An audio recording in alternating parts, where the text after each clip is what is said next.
বেদত চব কি ভাল কথা লিখা আছে নেকি? বেদত বহুত গণ্ডগোলীয়া কথা লিখা আছে। কিয় প্ৰশ্ন নহ'ব? আমি বেদৰ যুগত আছোঁ নেকি? নাই। অসমত দেখি থকা যদি 5টা বিষয় লওঁ, তাৰ ভিতৰত হয়তো এটা বস্তু কনষ্টেণ্ট, সেইটো হৈছে ধৰ্ম। এই ধৰ্ম বোলা বস্তুটো মানুহে ক'ত ক'ত ব্যৱহাৰ কৰে আৰু ব্যৱহাৰনো কিয় কৰে ধৰ্ম? মই যদি এজন মানুহক সোধো আপুনি কি, তেওঁ মই মানুহ বুলি নকয়, মই মুছলমান বুলি কওঁ, মই হিন্দু বুলি কওঁ। ভগৱান বিশ্বাসৰ বস্তু, এইটো চিধা কথা। কিন্তু সূৰ্য বিশ্বাসৰ বস্তু নহয়, সূৰ্য প্ৰমাণিত সত্য। তুমি কুম্ভত ডুব মাৰি দিয়া চব পাপ ক্ষয় হ'ব, তেতিয়া তুমি পাপ কৰি থাকা। শৰীৰ ধুলে পাপ ক্ষয় হ'ব পাৰে নেকি? পাপটো শৰীৰটোৱে কৰিছে নে মনটোৱে? মন ধোৱাৰ কাৰণেতো ইণ্টাৰনেল সাধনা লাগিব। যেতিয়াই দেখোঁ আমি পৰৱৰ্তী সময়ত ধৰ্ম এটা ছেকশ্যনৰ হাতিয়াৰ হৈ উঠে। সদায় দেখা যায় যে যাজক, শাস্ত্ৰ আৰু তীৰ্থ, এই তিনিটা হ'ল তাৰ ব্যৱসায়ৰ মূল কেন্দ্ৰ। প্ৰত্যেকগৰাকী আমাৰ বয়সৰ মহিলাই ক'ব পাৰিব যে জীৱনৰ এই প্ৰথম দিনটোত কেনেকুৱা অত্যাচাৰৰ মুখামুখি হৈছিল তেওঁলোকে, আৰু আজিও তেওঁলোকে পিৰিয়ডছ হোৱাৰ নামত প্ৰত্যেকটো মাহত কেনেকুৱা অসুবিধাত থাকিব লগা হয়। কিন্তু মোৰ কথা হ'ল, তেওঁলোকে কি ঈশ্বৰক খুজি পেলাইতো লৈছে নেকি? যদি লোৱা নাই, তেতিয়াহ'লে এইটো ঈশ্বৰৰ এটা প্ৰক্ৰিয়া। এইটোক অসন্মান কৰাৰ বা এইটোক অচ্যুত বুলি কোৱাৰ অধিকাৰ আমাৰ ক'ত?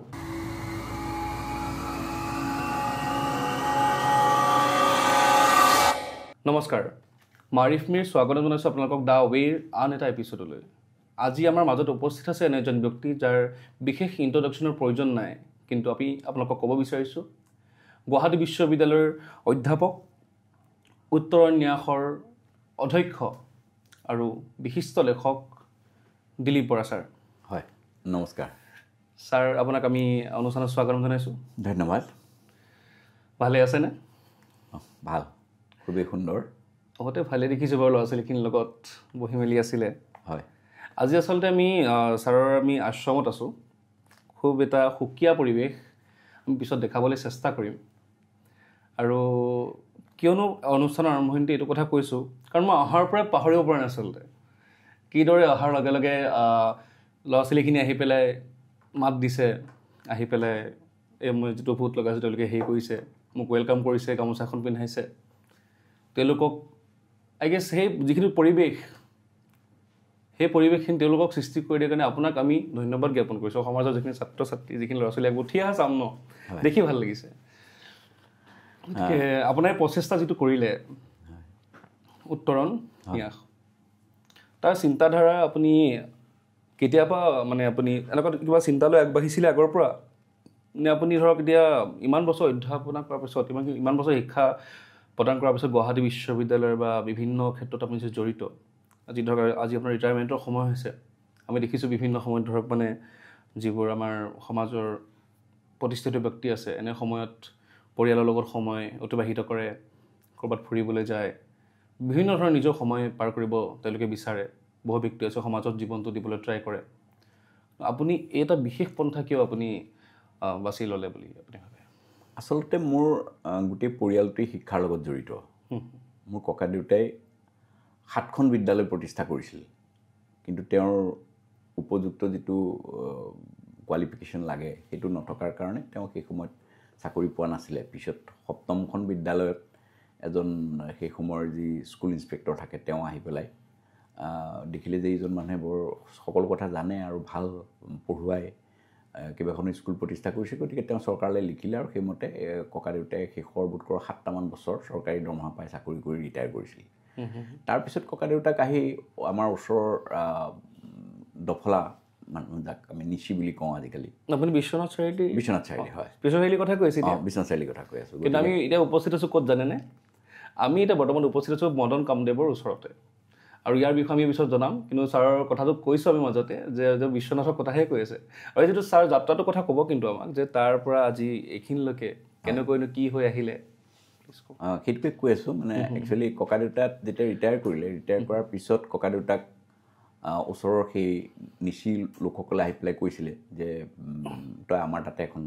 স্কুল পাতিবি ব'ল। তেতিয়া সাধাৰণতে তেওঁলোকৰ মানুহ যেতিয়া পাহাৰৰ পৰা নামি আহিছিলে, আমাৰ গাঁৱৰ মানুহে খুব ভয় খাইছিলে। কেতিয়াবা এটা দুটা মানুহ আহিছিলে, তেওঁলোকে বেছিভাগে লেংটি মাৰি আছিলে আৰু ডাঙৰ দা চা লৈ আহিছিলে, গতিকে বৰ ভয় খাইছিলে। ককা দেউতাক বিচাৰি অহাৰ কাৰণেও আমাৰ গাঁৱৰ মানুহে ভয় খাইছিলে আৰু সকলোৱে যাবলৈ মানা কৰিছিলে। কিন্তু ককা দেউতাক ক'লে না, মই যাম। গতিকে তাতো এখন বিদ্যালয় পাতিছিলে।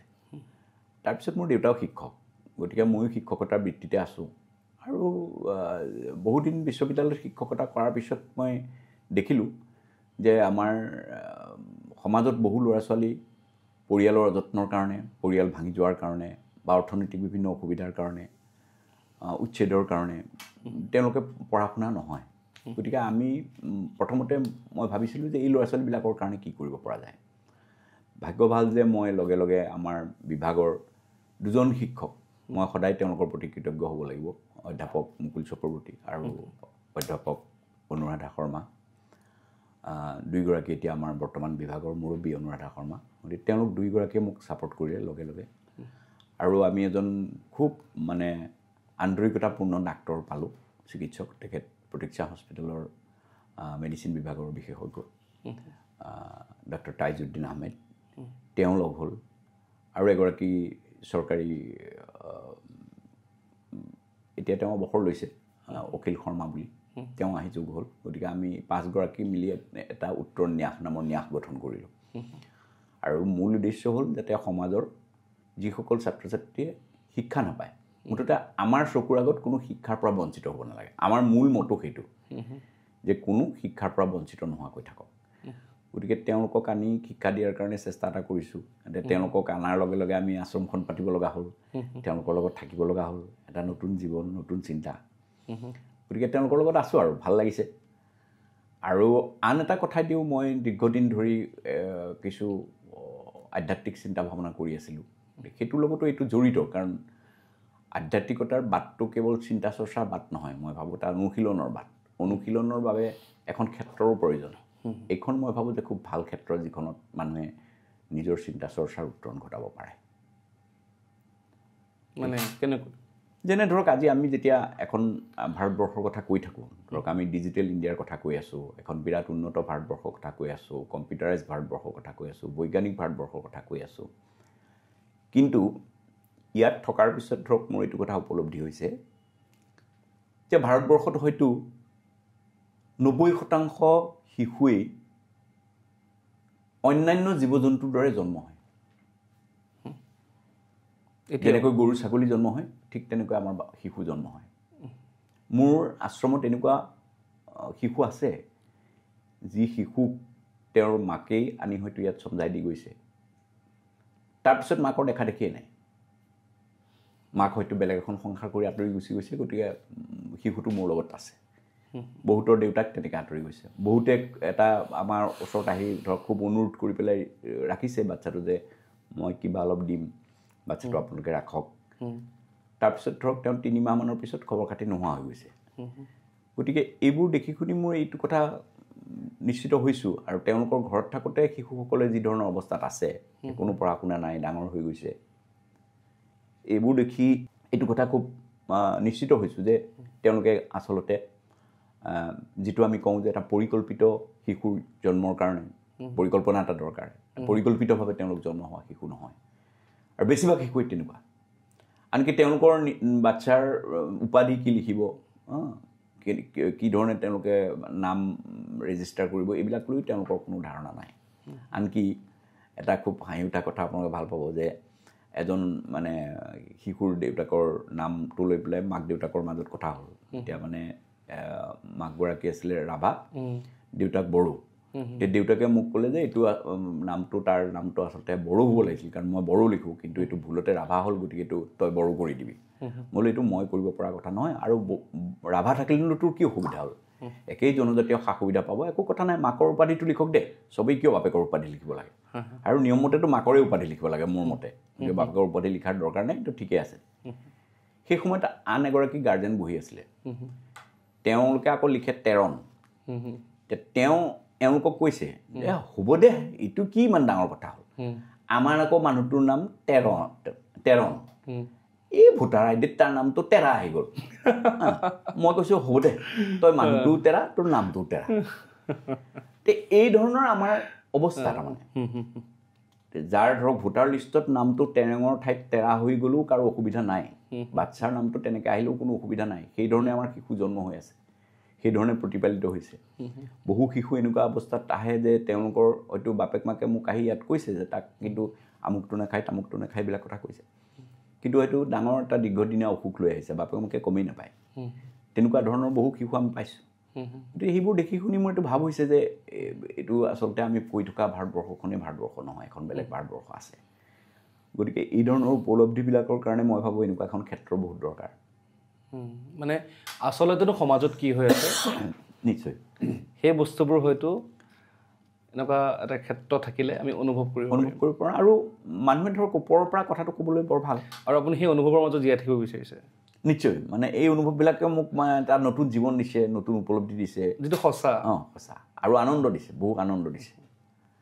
বহু সময়ত আমি আচলতে এটা মিছা, মানে আমাৰতো গোটেই কথাবিলাকে আচলতে এক এক ধৰণৰ অহংকাৰ। এইটো মই ধৰক মোৰ বৰ্তমান যি মই দৰ্শনৰ কথা কৈ আছোঁ তাৰ লগত মই এইবিলাক কথা কৈ আছোঁ যে আমি জন্ম হোৱাৰ পিছত আমাৰ কি হয়, যে আমাৰ এজন শিশু যেতিয়া জন্ম হয়, জন্মতে প্ৰত্যেকজন শিশু এটা মানৱ শিশু হিচাপে জন্ম হয়, তাৰ পৰিচয় এটা মানৱ শিশু।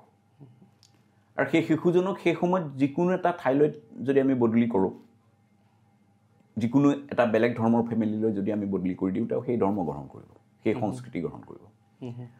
গতিকে তেওঁৰ জন্মৰ পৰিচয়টো এটা মানৱ শিশু। কিন্তু আমাৰ সমাজে আৰু আমাৰ শিক্ষা ব্যৱস্থাই আমি তেওঁলোকৰ মাজত কেতবোৰ বোধ জন্ম দিওঁ। সেইকাৰণে আমি কওঁ যে সিহঁতক অবোধ বালক। অবোধ বালক মানে তাৰ বোধ নাই। কি বোধ নাই? আমাৰ যিবোৰ আছে। আৰু একে সময়তে সেই শিশুটোক কোৱা হয় দেৱ শিশু। মই সেইকাৰণে কওঁ যে দেৱ শিশু আৰু অবোধ বালক দুটা খুব কণ্ট্ৰাডিক্টৰী। কিন্তু কিবা কাৰণত এই দুটা কথা যোনে কৈছিল খুব ভালকৈ কৈছিল, ঠিকেই কৈছিল। কাৰণ বোধ হ'লে সি দেৱ হৈ নাথাকে। আৰু বোধবিলাক কি? যে বোধ হোৱাৰ লগে লগে সি ফাৰ্ষ্ট ফিল কৰিলে যে মই মতা, এই মাইকী, মই অসমীয়া, সি বঙালী, মই হিন্দু, সি মুছলমান, মই কৈৱৰ্ত, সি বামুণ। তাৰপিছত আৰু লাহে লাহে মই অধ্যাপকৰ ল'ৰা, মই ইঞ্জিনিয়াৰৰ ল'ৰা, সি চকীদাৰৰ ল'ৰা। তাৰপিছত সি নিজে নিজে আকৌ গৈ পেলাই ইঞ্জিনিয়াৰ হ'ল, মই ইঞ্জিনিয়াৰ, ই মোৰ তলত কাম কৰা চকীদাৰ। এইবোৰ বোধ বা বুজ। গতিকে এই বুজবিলাক বা এই বোধবিলাক যেতিয়ালৈকে নহয় তেতিয়ালৈকে সি দেৱৰ অৱস্থাত থাকে। গতিকে মানুহটো আচলতে সেইটোহে। সেই জগতখন ইয়াত মই দেখিবলৈ পাওঁ। আৰু মই ধৰক সিহঁতৰ লগত সেই ধৰণে অনুশীলন কৰিবৰ কাৰণে এটা সুবিধা, যে মোৰ কাৰণে প্ৰত্যেকটো শিশু একেই তাৰমানে।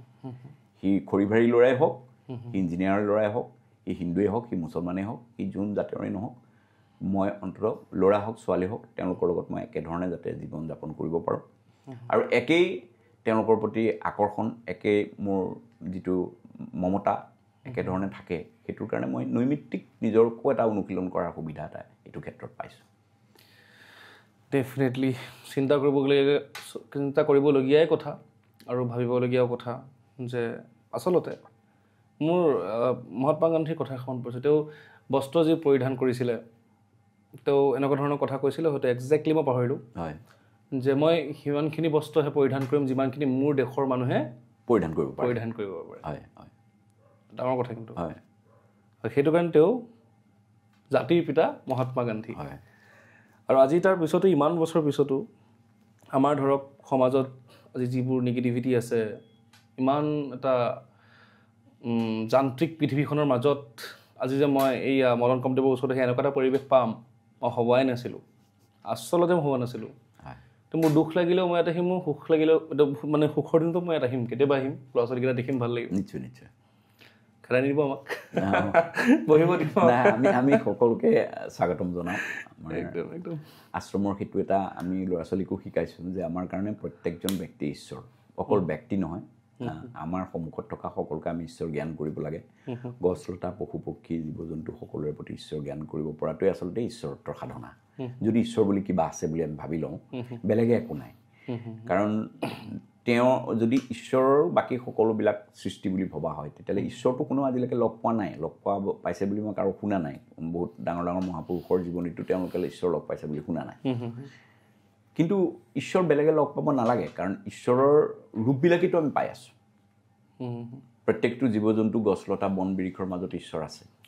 গতিকে সেই হিচাপে জ্ঞান কৰিব পৰাটোৱেই মই ভাবোঁ যে ঈশ্বৰত্বৰ মূল সাধনা। আৰু সেইকাৰণে আমি ল'ৰা ছোৱালীকো সেইটো কথা শিকাইছোঁ। আৰু আমি নিজে যিমানখিনি পাৰি চেষ্টা কৰিছোঁ। এইটো এনেকুৱা নহয় যে আমি পৰীক্ষাত সদায় উত্তীৰ্ণ হৈছোঁ, কিন্তু আমি চেষ্টা কৰিছোঁ যাতে আমাৰ আশ্ৰমত সেই পৰিৱেশটো থাকে। সেইটো আমি সদায় চেষ্টা কৰোঁ। ডেফিনেটলি আমি নিজ চকুৰেও দেখিছোঁ যে কেনেদৰে ছাত্ৰ ছাত্ৰীখিনি আছে ইয়াত, সৰু সৰু ল'ৰা ছোৱালী, কণ কণ ল'ৰা ছোৱালী, স্কুল আছে, আপোনালোকে বনাইছে, হয় স্কুলত তেওঁলোক যায় বা আহে তাৰপিছতো তেওঁলোকক মই দেখাও নাই যে কোনোবা ঠেলি দিছে গৈ পেলাই দাদাকেইটাক মাত দে, তেনেকুৱাতো নহয় নহয় পৰিৱেশ যিয়ে পৰিৱেশে ঠেলিছে আচলতে, যে পৰিৱেশ সেইটো যি ঠেলিছে তেওঁলোকক কৈছে মানে অতিথি পৰায়ণ কৰ, মাত দে, যদিও মা দেউতাক লগত নাই কিন্তু সেইখিনি শিকিছে বহুত ডাঙৰ কথা। কালি পৰহি সমাজত আগবাঢ়ি যাব, দেশৰ বাবে কাম কৰিব, ৰাজ্যৰ বাবে কাম কৰিব, ভাল কাম কৰিব বাৰু সেইখিনি কথা। কিন্তু আমি ঘূৰি আহিছোঁ আপোনাৰ কথালৈ। হয় আপুনি বিশ্বনাথ চাৰিআলিৰ পৰা যি ইয়ালৈকে যিটো যাত্ৰা, মই এইটো কথা জানিব খুজিছোঁ যে ধৰক মানে আপুনি স্কুলীয়া জীৱন ক'ত আছিলে আপোনাৰ? মই মোৰ ওচৰৰ স্কুলতে পঢ়িছিলোঁ, জিঞ্জিয়া মহাবীৰ হাইস্কুল বুলি কয়, সেইখনত পঢ়া শুনা কৰিছিলোঁ। তাৰপিছত মই বিশ্বনাথ কলেজত পঢ়িছোঁ আৰু বিশ্ববিদ্যালয়ত পঢ়িবলৈ গুৱাহাটীলৈ আহিছোঁ আৰু ভালেই, কিয়নো নিজেও গুৱাহাটী বিশ্ববিদ্যালয়ৰ প্ৰাক্তন ছাত্ৰ, যিসকলে চাই আছে হয়তো কিছু জানিবও পাৰে বা নাজানিবও পাৰে। তো সেই ক্ষেত্ৰত ভালো লাগে যে গুৱাহাটী বিশ্ববিদ্যালয়ত জড়িত এজন ব্যক্তি যদি এইখিনি আগবাঢ়ি থাকে বা গুৱাহাটী বিশ্ববিদ্যালয়ত যিকোনো মানুহক লগ পালেও ভাল লাগে দিয়কচোন। হয় আচলতে ইউনিভাৰ্চিটিখনত কি হয় আপোনাৰ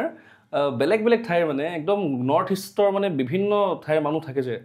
পৰিৱেশটো মানে বৰ বেলেগ হৈ যায়। নিশ্চয় নিশ্চয়। কিন্তু সেই ডিছক্ৰিমিনেশ্যনটো মানে ইউনিভাৰ্চিটিটো এইটো ফিল নহয়, একেবাৰে নহয়। আজি ইয়াতো এইটো হোৱা নাই মানে ধৰক মানে সেই ডিছক্ৰিমিনেশ্যনটো কেতিয়াও নাথাকে মানে ধৰক তই সৰু তই ডাঙৰ নেভাৰ নাই। তো ইউনিভাৰ্চিটি সেই বস্তুটো আছে মানে ভাল লাগে। তো আপুনি ধৰক মানে যেতিয়া বিশ্ববিদ্যালয়লৈ আহিলে, বিশ্ববিদ্যালয় আপুনি ডিৰেক্টলি জইন কৰিছেনে? মই প্ৰথম এইখন বিশ্ববিদ্যালয়তে মই পঢ়িছোঁ। হয় আৰু তাৰপিছত মই R.G. বৰুৱা কলেজ, ৰাধা গোবিন্দ বৰুৱা মহাবিদ্যালয়ত কাম কৰিছিলোঁ। তাৰপিছত মই 2000 চনত মই বিশ্ববিদ্যালয় যেতিয়া আমাৰ কোকৰাঝাৰ চৌহদ আৰম্ভ কৰিলে, মই গুৱাহাটী বিশ্ববিদ্যালয়ৰ হৈ কোকৰাঝাৰ চৌহদত প্ৰথম কাম কৰিছিলোঁ। তাৰপিছত 2005 চনত মই আধুনিক ভাৰতীয় ভাষাৰ, তেতিয়া আধুনিক ভাৰতীয় ভাষা বিভাগ আছিলে, সেইটো বিভাগ মই বিভাগীয় প্ৰধান হোৱাৰ সময়তে আধুনিক ভাৰতীয় ভাষা আৰু সাহিত্য অধ্যয়ন বিভাগ হৈছে। সেইটো বিভাগৰ যেতিয়া পদ ওলাইছিলে সেই পদত মই প্ৰতিযোগিতা কৰি সেইমতে মই আহিছোঁ। পিছত অৱশ্যে যেতিয়া আমাৰ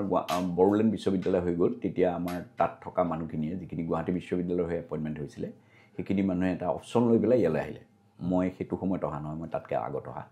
মই ইয়াত ডাইৰেক্টলি মানে এপ্লাই কৰি আকৌ নতুন পোষ্টৰ কাৰণে এপ্লাই কৰি আহিছোঁ 2005 চনত। তাৰপৰা আছোঁ আৰু গুৱাহাটী বিশ্ববিদ্যালয়তে। এনেই আপুনি আজি আপুনি বিশ্ববিদ্যালয়খন 2005 যদি কেম্পাছত যদি আছে, 5ৰ পৰা আজিলৈকে ধৰক আপোনাৰ প্ৰায় 20টা বছৰ। হয় 20টা বসন্ত গৰকি গ'ল, কিন্তু গুৱাহাটী বিশ্ববিদ্যালয় কি সলনি হ'ল আপোনাৰ মতে? কেম্পাছৰ কথা। কেম্পাছৰ নিশ্চিতভাৱে কিছু সলনি হৈছে। ইনফ্ৰাষ্ট্ৰাকচাৰ সলনি হৈছে যথেষ্টখিনি। তাৰ বাহিৰে এটা গতি, কিছু নতুন বিভাগ হৈছে, এইবোৰ হৈছে। কিন্তু সামগ্ৰিকভাৱে মই বাতাবৰণ বহুত বেছি সলনি হৈছে বুলি নাভাবোঁ, সেইধৰণে আছে। গুৱাহাটী বিশ্ববিদ্যালয়ৰ সামগ্ৰিক বাতাবৰণ খুব বেয়া বুলিও ক'ব নোৱাৰি, ভাল।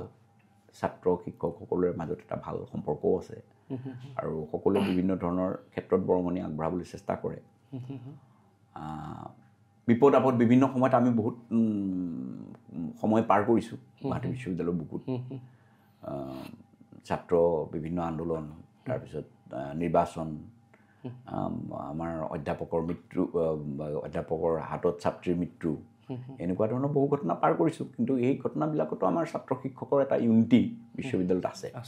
কিন্তু সামগ্ৰিকভাৱে মই যদি কওঁ যে আজি JNU TNUৰ যিটো শৈক্ষিক বাতাবৰণ, সেই শৈক্ষিক বাতাবৰণটো আমাৰ অকণমান দুৰ্বল বুলি মই এতিয়াও ভাবোঁ। সেইটো কেনেকৈ ষ্ট্ৰং কৰিব পাৰি? সেইটো তাৰ কাৰণে কি কাম কৰিব লাগিব? তাৰ কাৰণে মানে আমাৰ এতিয়া ধৰক হয় কি, আমাৰ বেছিভাগ সময় আমি মানে ডিপাৰ্টমেণ্টৰ ভিতৰত আৰু বাহিৰত দুটা ক্ষেত্ৰতো মই ভাবোঁ যে যিমানে ধৰক মুক্ততা থাকে চিন্তা ভাৱনাৰ, সিমান ছাত্ৰ ছাত্ৰীসকলে সেইবোৰত নিজকে জড়িত কৰিব পাৰে। যেনে আজি তোমালোকে যিটো ডিপাৰ্টমেণ্টত পঢ়ি আহিছিলা, মাছ কমিউনিকেশ্যন ডিপাৰ্টমেণ্ট, তেওঁলোকেও বিভিন্ন ক্ষেত্ৰ নিজে নিজে তৈয়াৰী কৰিছিল, যে কিবাকিবি ফেষ্টিভেল পতা বা তেওঁলোকৰ নিজৰ পাঠ্যক্ৰমৰ লগত জড়িত, অথচ পাঠ্যক্ৰমৰ নম্বৰ নাহে, কিন্তু তেওঁলোকে তেনেকুৱা ধৰণৰ বিষয় লৈ পেলাই অৰ্গেনাইজ কৰিছিলে, চিনেমা দেখুওৱা বা কিবা বিষয় লৈ আলোচনা কৰা। এইবিলাকত ছাত্ৰ ছাত্ৰী মই ভাবোঁ যে বেছি ইণ্টাৰেষ্ট পায়। আৰু এইবিলাকত তেওঁলোকে যদিও পাঠ্যক্ৰমৰ পোনপটীয়া প্ৰশ্ন নাহে, কিন্তু এটা প্ৰশ্ন এড্ৰেছ কৰিবৰ কাৰণে যিটো মানসিক শক্তি বা কৌশলৰ দৰকাৰ, সেইবোৰ তেওঁলোকে বাহিৰৰ এই কথাবিলাকৰ পৰা শিকে। গতিকে মই ভাবোঁ যে অকল পাঠ্যক্ৰম ভিত্তিক যিবোৰ কথা এই কথাবোৰতকৈ এনেকুৱা ধৰণৰ আলাপ আলোচনাৰ পৰিৱেশবিলাক বেছিকৈ গুৰুত্ব দিয়াটো দৰকাৰ বুলি মই ভাবোঁ আৰু সামগ্ৰিকভাৱে শিক্ষাৰ গোটেই অৱস্থাটো লৈ ক'বলগীয়া বহুত কথা আছে সেইটো হয়তো এটা বেলেগ ধৰণৰ কথা বতৰা হ'ব মই ভাবোঁ যে অসমৰ সমাজ জীৱনত আজিৰ শিক্ষা ব্যৱস্থা সম্পৰ্কত বহুত কথা পাতিব লগা আছে যিবোৰ সম্পৰ্কত খুব সচেতন আলাপ আলোচনা কিন্তু হোৱা নাই আজিলৈকে হয়তো প্ৰয়োজন বহুত প্ৰয়োজন তেতিয়া হয়তো এইবিলাক কথা ক'ব পৰা যাব হয় আজি যদি আমি বেছিকৈ আমাৰ গোটেই শিক্ষাৰ কথাখিনি পাতিব যাওঁ তেতিয়া আমি অলপ মানে মই কথাটো ক'ম আপোনাক মানে সংক্ষিপ্ত সুধিছিলোঁ যে কি কি কৰিলে ধৰক মানে ইউনিভাৰ্চিটিৰ আমাৰ গুৱাহাটী ইউনিভাৰ্চিটি নহয় অকল আমাৰ ইউনিভাৰ্চিটিৰ কথাটো কিয় সুধিছোঁ কাৰণ আমি তাত জড়িত তাৰ লগতে অন্য যি ইনষ্টিটিউশ্যনছ আছে তেওঁলোকেও আইডিয়া ল'ব পাৰিব সেইটো কথা সুধিছোঁ কিন্তু হয় বহুত কাম কৰিবলগীয়া আছে আপুনি যিখিনি কথা ক'লে যে মুক্ত চিন্তাৰ প্ৰয়োজন মুক্ততা যিমান বেছি থাকে সিমান বেছি হয় সঁচা কথা এতিয়া ধৰক মানে আজি যদি আমাৰ ইউনিভাৰ্চিটি বা হোষ্টেল আছে ইউনিভাৰ্চিটি হোষ্টেলকে যদি 7টা বজাত বন্ধ কৰি দিয়ে ল'ৰা বা ছোৱালীজনীয়ে গৈ পেলাই 10টা বজাত ৰাতি 11টালৈ কিতাপ কেনেকৈ পঢ়িব সেইবোৰ ধাৰণা মানে বহুত এতিয়া পুৰণিকলীয়া হৈ আছে সেইটোৱে আৰু মই এইটো কৈছোঁ যে চিত্ত জেঠা ভয় শূন্য উচ্চ জেঠা চিৰ ৰবীন্দ্ৰনাথে কৈছে য'ত ভয় শূন্য চিত্ত হয় আৰু শিৰ মানুহে উচ্চ কৰি ৰাখিব পাৰে তাতহে জ্ঞানৰ বিকাশ হয় গতিকে সেইটো পৰিৱেশ থাকিব লাগিব সেইটো কিন্তু আজি বহুত দিনৰ পৰা সেই পৰিৱেশটো অকল অসম বুলি নহয় সমগ্ৰ ভাৰতবৰ্ষতেই পৰিৱেশটো হেঁচা খোৱা খুব হেঁচা খোৱা গতিকে এইটো এটা জ্ঞানৰ কাৰণে উপযুক্ত পৰিৱেশ বুলি মই নাভাবোঁ এতিয়া ধৰক কনচেপ্ট এনেকুৱা ধৰণৰ থাকে মই কিছুদিন গুৱাহাটী বিশ্ববিদ্যালয়ৰ সচিব হিচাপে কাম কৰিছিলোঁ ছেক্ৰেটাৰী ইউনিভাৰ্চিটি ক্লাছেছ সেই সময়ত আমাৰ এটা গান্ধী ভৱনত জুই লাগিছিলে তেতিয়া আমাৰ ছোৱালীবোৰ ক'লৈ নিব এইটো লৈ অলপ প্ৰশ্ন হৈছিলে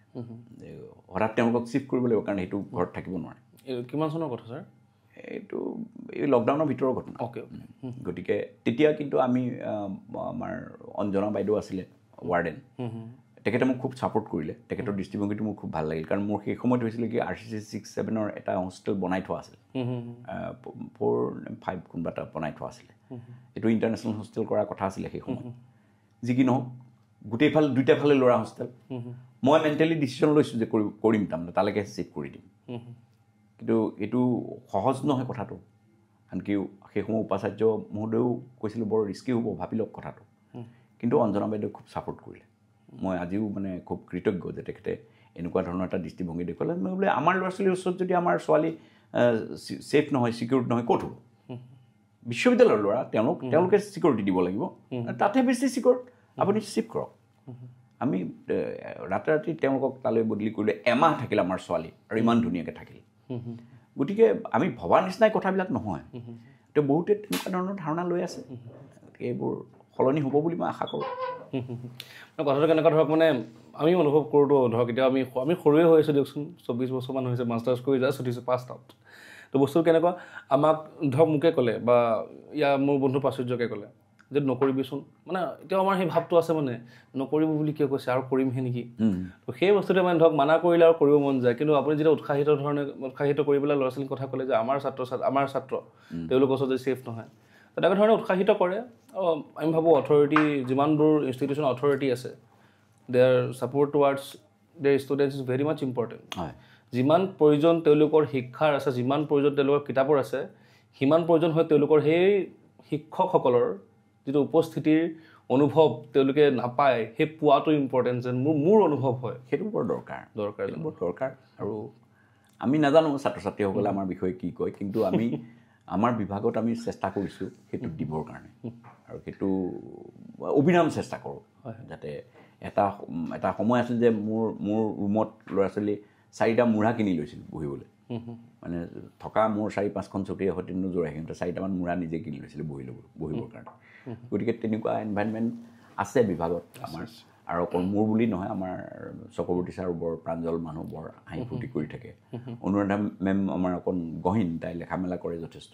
কিন্তু যেতিয়া ফূৰ্তি কৰে বৰ ফূৰ্তি কৰে আৰু বৰ সহিদ হয় ল'ৰা ছোৱালীৰ প্ৰতি হয় আমাৰ ভাৰতী ভৰালী মেমে আমাক যথেষ্টখিনি ছাপোৰ্ট কৰে মেণ্টেলি যেনেকৈ ভাৰতীক জানো তাইতো আগৰ পৰা অখিল ৰঞ্জন দত্ত ছাৰ আছে অখিলো খুব সামাজিক মানুহ বিভিন্ন ধৰণৰ ক্ষেত্ৰত সহায় কৰিছে যিকেইজন নাইকিয়া মই ভাবোঁ আমাৰ কনভাৰ্চেশ্যনটো চাই পেলাই তেওঁলোকে যদি বেয়া নাপাব যদি অলপ অনুভৱ কৰে যে এইটো প্ৰয়োজন আই থিংক অলপমান ভাল পোৱা চবৰে কাৰণে বাঢ়িব নিশ্চয় যি কি নহওক আমি অলপ সেই আমাৰ যিটো কথা আছিল কথা পাতি মই অলপ আঁতৰি আহিলোঁ বিশ্ববিদ্যালয়ৰ কথাটো বেছি সময় সেই কৰিলোঁ এতিয়া এটা কথালৈ যদি আহোঁ যে আপুনি জীৱনৰ ৬০তম বৰ্ষ প্ৰায় মানে সেই কৰিলে পাৰ কৰিলে ৬২তম বৰ্ষ আপুনি চলি আছে এই ডিচেম্বৰত শেষ হ'ব তাৰপিছত আপুনি যিমানকেইটা দিন এইখন পৃথিৱীত থাকে আপুনি এইখন আশ্ৰমতে থাকিব বিচাৰে নে আপুনি কিবা পৰিকল্পনা আপোনাৰ আছে মই আচলতে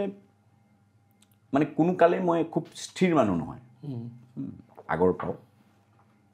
চাকৰি তাকৰিও তেনেকৈ আৰ জি বৰুৱাত কৰিলোঁ কোকৰাঝাৰত কৰিলোঁ গুৱাহাটীত কৰিলোঁ গতিকে মই এইটো কথা নকওঁ আৰু এইটো লৈ পেলাই আচলতে ভাৱনা চিন্তা কৰাটো বৰ উচিত নহয় বুলি মই ভাবোঁ কাইলৈ কি হ'ব কাইলৈ ভাবি থকাটো এটা বাসনা আৰু যোৱাকালিটো স্মৃতি মই আজিৰটোলৈ খুব চিন্তা কৰি থাকোঁ আৰু আজিৰটোলৈ মস্ত হৈ থাকিব একদম পূৰা আনন্দ এইটো হ'ল মোৰ নিজৰ ফিলচফি কিন্তু তথাপি যদি সোধা যায় তেতিয়াহ'লে মোৰ কথা হ'ল যে মই আশ্ৰমখন স্বয়ংসম্পূৰ্ণ হোৱাটো বিচাৰোঁ তাৰ কাৰণে মোৰ যিমানখিনি শ্ৰম যিমানখিনি মোৰ সহায়ৰ প্ৰয়োজন হয় আৰ্থিকভাৱে কায়িকভাৱে মই সকলো ফালৰ পৰা আশ্ৰমখনক তুলি ধৰিবৰ কাৰণে যৎপৰোনাস্তি চেষ্টা কৰিম এইটো মোৰ প্ৰাথমিক দায়িত্ব বুলি মই ভাবোঁ অহা দিনবোৰত এইটোৰ কাৰণে মই কৰিবই লাগিব যেতিয়ালৈকে এইটো সম্ভৱ নহয় আৰু যদি স্বয়ংসম্পূৰ্ণ হৈ যায় যে মই কাৰোবাৰ হাতত এৰি থৈ অন্ততঃ ওলাই যাব পাৰোঁ তেতিয়া মোৰ মন যে মই অসমখনৰ বিভিন্ন ঠাইত ঘূৰি ফুৰিম আৰু তাৰ পৰিকল্পনা হিচাপে মই প্ৰথম ঠিক কৰিছোঁ নাজানো কৰিবগৈ পাৰোঁ নে নাই তাৰ কাৰণে মই অভ্যাস মানে কৰি আছোঁ এতিয়াৰ পৰা অভ্যাস মই ৰাখিছোঁ এটা যাতে সেই ধৰণৰ এটা অভ্যাস মোৰ থাকে অনুশীলন এটা থাকে তাৰ কাৰণে মই চেষ্টা কৰি আছোঁ মোৰ কথাটো হ'ল যে মই ২৯ত মোৰ ৰিটায়াৰমেণ্ট হ'ব অৱসৰ লোৱাৰ পিছতে মই গোটেই অসম ভ্ৰমণ কৰাৰ কথা ভাবিছোঁ আপুনি যথেষ্ট ভ্ৰমণ কৰিছেও চাগে এতিয়ালৈকে ভ্ৰমণ কৰিছোঁ কিন্তু সেইবোৰ গাড়ী দি কৰা ভ্ৰমণ মানে কোনোবাই মেল মিটিঙত মাতিছে চেল্ফ ড্ৰাইভ যথেষ্ট কৰিছোঁ কাৰণ ড্ৰাইভ কৰি মই ভাল পাওঁ খুব এনজয় কৰোঁ কেতিয়াবা অকলে থাকিলেও খুব গান গাই মানে মই বেছি ভূপেন্দাৰ গান গাওঁ অৱশ্যে লাষ্ট টাইম ৰবিদাক যেতিয়া লগ পাইছিলোঁ ৰবি শৰ্মাদাক যেতিয়া লগ পাইছিলোঁ তেতিয়া তেওঁক মই ছেম কুৱেশ্যন কৈছিলোঁ গাড়ী চলাই ভাল পায় নে কৈছোঁ হেৰি কি বুলি কয় ন এইখিনি মি টাইম আচলতে যেতিয়া মানুহবোৰ থাকে তেতিয়া বহুত কথা কৈ থাকে কিন্তু যেতিয়া গাড়ীখন চলাই চলাই গৈ থকা যায় এটলিষ্ট নিজৰ লগত সময়খিনি অতিবাহিত কৰিব পাৰি তেনেকুৱা ধৰণৰ কথা তেনেকুৱা ডেফিনেটলি আৰু বহুত গান ওলাই নিজৰ গান ওলাই আহে নিজৰ লগত গাই থাকিব পাৰি নিজৰ লগত কথা পাতিব পাৰি এইটো সুবিধা যিয়ে নহওক কিন্তু মই এতিয়া যিটো পৰিকল্পনা কৰিছোঁ এইটো গাড়ীত নহয় মই গোটেই অসমখন আচলতে খোজকাঢ়ি ভ্ৰমণ কৰাৰ কথা ভাবিছোঁ 29ত আৰু তেতিয়া মোৰ 65 বছৰ সম্পূৰ্ণ হ'ব গতিকে 65 বছৰলৈকে যাতে মোৰ ষ্টেমিনা ঠিকে থাকে গতিকে সেইটোৰ কাৰণে মই সদায় মোটামুটি অলপ খোজ চোজ কঢ়াৰ অনুশীলন কৰি থাকোঁ স্বাস্থ্যটো যাতে চলি আছে সেইটো আপোনাৰ সৈনিকটো এটা হাত ভৰি মগজু হ'ব হয় মানে ৰেডি কৰি আছে আৰু গতিকে মই সদায় ইয়াত থাকিম বুলি সেইকাৰণে ভবা নাই মই যাতে ইয়াৰ পৰা ওলাই যাব পাৰোঁ বেছিখিনি সময় মই ওলাই গ'লে লাভ হ'ব কাৰণ আশ্ৰমখন সম্পূৰ্ণ যদি হৈ যায় ইয়াৰ এটা নিজৰ মেকানিজম থাকিব ইয়াত ধৰক খুব নিৰ্দিষ্ট এক্টিভিটিজ গতিকে সেই এক্টিভিটিজখিনি স্বাভাৱিকভাৱে চলি থাকিব কিন্তু মই খুব নিৰ্দিষ্ট এক্টিভিটিজৰ মাজত নিজক মই আবদ্ধ ৰাখিব খোজা নাই কাৰণ মই ভাবোঁ যদি মোৰ শৰীৰ ঠিক থাকে মন মগজু ঠিকে থাকে তেতিয়াহ'লে মোৰ 65 বছৰৰ অভিজ্ঞতাৰে সৈতে মই যদি বাহিৰলৈ ওলাই যাওঁ অসমৰ সমাজখন গাঁৱে ভূঞে চাওঁ তেতিয়াহ'লে হয়তো সমাজখন বেছি লাভান্বিত হ'ব ময়ো লাভান্বিত হ'ম কাৰণ যিবোৰ বস্তু মই এতিয়াও পোৱা নাই কাৰণ মই নীলমণি ফুকন ছাৰৰ লগত মই এটা সাক্ষাৎকাৰ কৰিছিলোঁ ফুকন ছাৰক সুধিছোঁ যে আপোনাৰ জীৱনৰ আটাইতকৈ গুৰুত্বপূৰ্ণ দুখ কি আটাইতকৈ ডাঙৰ দুখ কি তেখেতে এটা হুমুনিয়াহ কাঢ়ি পেলাই কৈছিল যে দিলীপ অসমীয়া ভাষাটো ভালকৈ আয়ত্ব কৰিব নোৱাৰিলোঁ অথচ যিজন মানুহক আমি শব্দৰ যাদুকৰ বুলি ভাবোঁ মই বোলো এইটোতো আপুনি আচৰিত কথা ক'লে নহয় সেই চকুৰ আগতে বহুত শব্দ হেৰাই গ'ল বুটলিবই নোৱাৰিলোঁ ককা দেউতাহঁতে যিবোৰ শব্দ কৈছিল খুৰাহঁতে বৰদেউতাহঁতে যিবোৰ শব্দ কৈছিল আইতা পেহীহঁতে যিবোৰ শব্দ কৈছিল চকুৰ আগতে নাইকিয়া হৈ গ'ল ৰাখিবই নোৱাৰিলোঁ গতিকে বৰ দুখ মোৰ এইটো তেনেকুৱা ধৰক দুখ মোৰ আছে যে অসমৰ সমাজখন বুজিবলৈ আমাৰ এতিয়াও বহুত বাকী আছে গতিকে মই ভাবোঁ যে সেইকেইটা দিন তেনেকৈ ঘূৰি ফুৰিব পাৰিলে ৰাইজৰো লাভ হ'ব মোৰো লাভ হ'ব সেইটোৱে আৰু গতিকে সেইকাৰণে খুব স্থিৰ হৈ থকা কথা ভবা নাই আপুনি যি আপোনাৰ সৈনিক যে আপুনি ৰেডি কৰিছে আপোনাৰ কি বুলি কয় না হাত ভৰি যি মন মগজু ৰেডি কৰিছে এতিয়া আপোনাৰ এই বয়সতো আপোনাৰ স্বাস্থ্য ইমান মানে সবল হৈ থকাৰ আৰু ৰহস্যটো কি সেইটো আমাক লাগে কাৰণ আই এম 24 জাষ্ট কিন্তু মই নিজৰ মানে ফেটছ ৰখাব পৰা নাই একো ৰখাব পৰা নাই মানে লাইক মই নিজৰ চাগে ৰুটিন ফ'ল' কৰা নাই কিবা হৈছে কিন্তু সেই বস্তুটো মানে আপোনাৰ ৰহস্যটো কি ইমান ধুনীয়া হৈ থকা স্বাস্থ্য এতিয়াও খুব ধুনীয়া হৈ আছোঁ নে নাই মই নাজানো নাই স্বাস্থ্যটো ভাল হৈ আছে অন্ততঃ স্বাস্থ্য মোৰ ভাল হৈ আছে এইটো মই ভাবোঁ কাৰণ ঘটনা হ'ল কি মই এতিয়া 5 বজাত শুৱাৰ পৰা উঠোঁ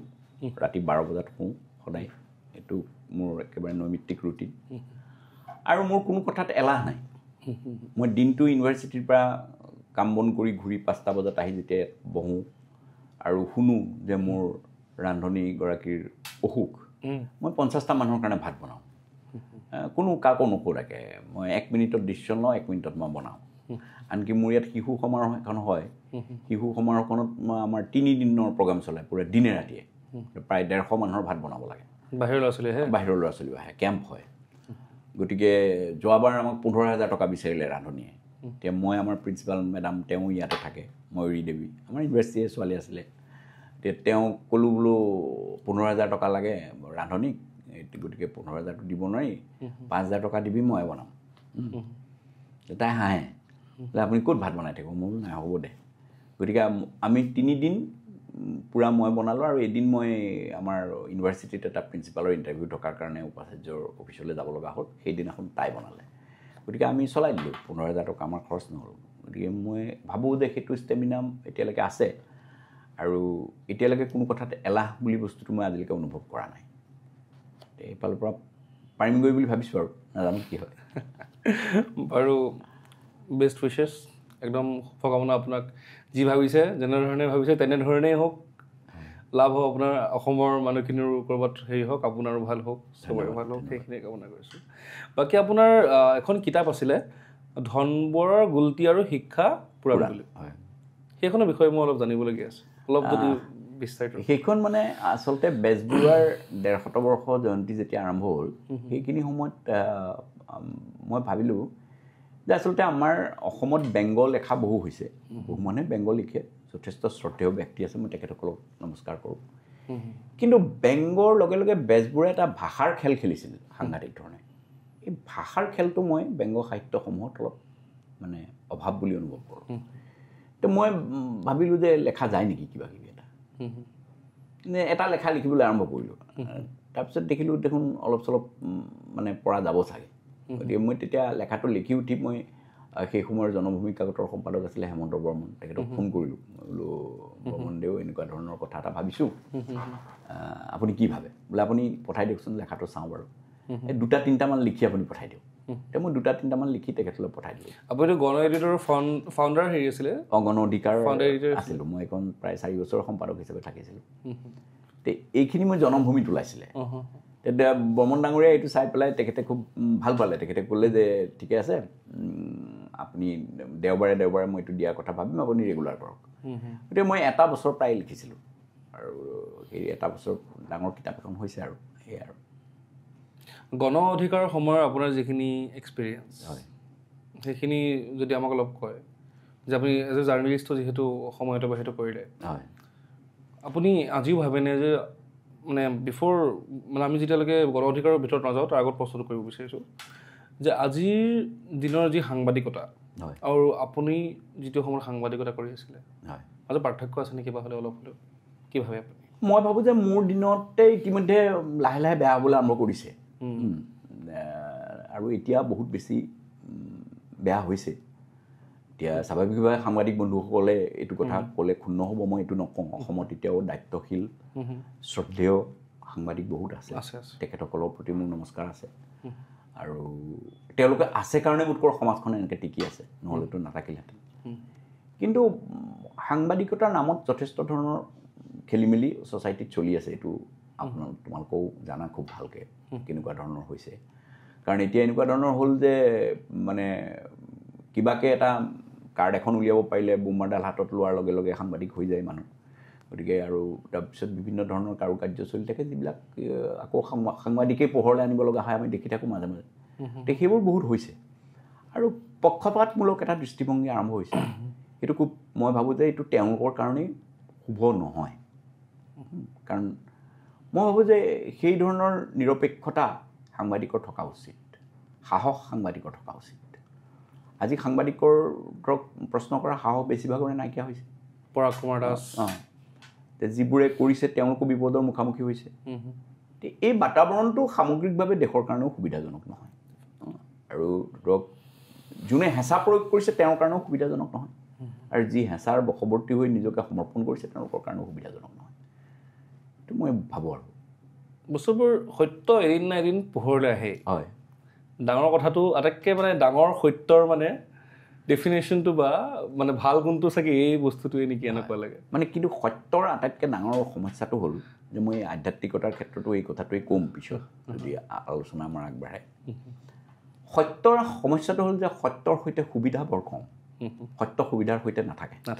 আৰু সেইকাৰণে মানুহ যিহেতু আজন্ম সুবিধাবাদী মানুহ আজন্ম সুবিধাবাদী চৰিত্ৰ মানুহৰ এতিয়া ক'লে কথাটো মানুহ জেং খাই উঠিব কিন্তু মানুহৰ চৰিত্ৰতেই সুবিধাবাদটো আছে ক'ৰবাত নহয় ক'ৰবাত গতিকে জন্মৰ পৰাই যেনেকৈ আমি দেখোঁ যে মই এইটো বাচ্চাবিলাকৰ লগত থাকোঁ এতিয়া মই তেওঁলোকৰ এক্সপিৰিয়েঞ্চটো কি এতিয়া এগৰাকী ছোৱালী আহিছিল কেইদিনমানৰ আগত একেবাৰে সৰু ছোৱালী 2.5 বছৰ বয়স লেতেৰা পেতেৰা অৱস্থাত তেওঁ আহিছিলে মাকৰ সৈতে মাকে আনি পেলাই ইয়াত দিলে মোৰ প্ৰিন্সিপাল মেডামে তাইক ধুৱাই পখালাই ধুনীয়াকৈ মৰম স্নেহ কৰি নিজৰ লগতে খোৱালে নিজৰ লগত থাকিবলৈ 3 দিনৰ পিছত তাই প্ৰিন্সিপালক মা বুলি মতা কৰিলে নিজৰ মাকক নামাতিলে আৰু তাৰপিছত এতিয়াও তাই আছে এতিয়াও আমাৰ লগতে আছে তাই মাকজনী মাজে মাজে আহে খবৰ খাতি কৰে বেলেগত কাম কৰে কিন্তু মাকক তাই মা বুলি নামাতে গতিকে কিমান সুবিধাবাদী আৰম্ভতে এইটো কথা তাৰমানে দেখিলে যে ইয়াত খানা পিনা ভাল মৰম ভাল ধুনীয়া বিচনাত শুৱাই বিৰাট মৰম কৰে মাকে হয়তো খেতি কৰিব নোৱাৰে কাৰণ মাকৰ অৰ্থনৈতিক তিক্ততা পোৱালি ক'ত থাকে এই দিগদাৰী কৰি নাথাকিব বুলি অফুলিয়াই দিয়ে সেইটোৰ পৰিৱৰ্তে আমাৰ প্ৰিন্সিপালে অনবৰতে তাইক একেবাৰে ধুৱাই পুৱাই একেবাৰে মৰম কৰি থাকে গতিকে এতিয়া তাই মা এইটো যদি সেই সৰু শিশুটোৰ হয় তেতিয়াহ'লে মানুহৰ জীৱনতে এই স্বভাৱটো আছে গতিকে সেইকাৰণে মানুহ এনেকুৱা ধৰণৰ কথাবিলাক কৰি থাকে বুলি মই ভাবোঁ কিন্তু আৰু সেইকাৰণে সত্যৰ মুখামুখি হ'বলৈ মানুহে সাহস কম কৰে গণ অধিকাৰ থাকোঁতে আপোনাৰ এক্সপিৰিয়েঞ্চ কেনেকুৱা তেতিয়া মানুহক এজ এ এডিটৰ কি বস্তু ফেচ কৰিছিলে ধৰক এজ এ টিচাৰ সেই বস্তুটো বেলেগ হৈ যায় ধৰক মানে আপুনি ষ্টুডেণ্টৰ লগত হেৰি কৰিছে কিন্তু এজ এ এডিটৰ মানে মই এনেই 5টা বজালৈকে তো মানে ইউনিভাৰ্চিটিৰ পৰা মই 4টা মানত যাওঁ গৈ 5টা বজাত মানত মই হাতীগাঁও পাওঁ গতিকে গৈ পেলাই অফিচত বহোঁ আৰু দিনৰ পেজকেইটা চাই পেলাই এৰি দিওঁ তাৰপিছত মই অলপ ভাবনা চিন্তা কৰোঁ তাৰপিছত এডিটৰিয়েলটো লিখোঁ গতিকে মই প্ৰথমতে তেতিয়া 2টা এডিটৰিয়েল লিখিছিলোঁ একেলগে এটা নেশ্যনেল এটা দেশীয় গতিকে মই ভাবোঁ যে মোৰ এডিটৰিয়েলবিলাকত ওলাব অলপতে প্ৰায় 500 পৃষ্ঠাৰ এখন কিতাপ ওলাব 500 পৃষ্ঠাতকৈ বেছি মোৰ গোটেই সম্পাদকীয়বিলাক কিন্তু মই ভাবোঁ যে মই আনকম্প্ৰমাইজিং লেখা মেলা কৰিছিলোঁ তেতিয়াও কৰিছোঁ এতিয়াও কৰি আছোঁ কাৰণ মোৰ ব্যক্তিগতভাৱে কোনো ধৰণৰ ৰাজনৈতিক সম্পৰ্ক নাই কাৰণ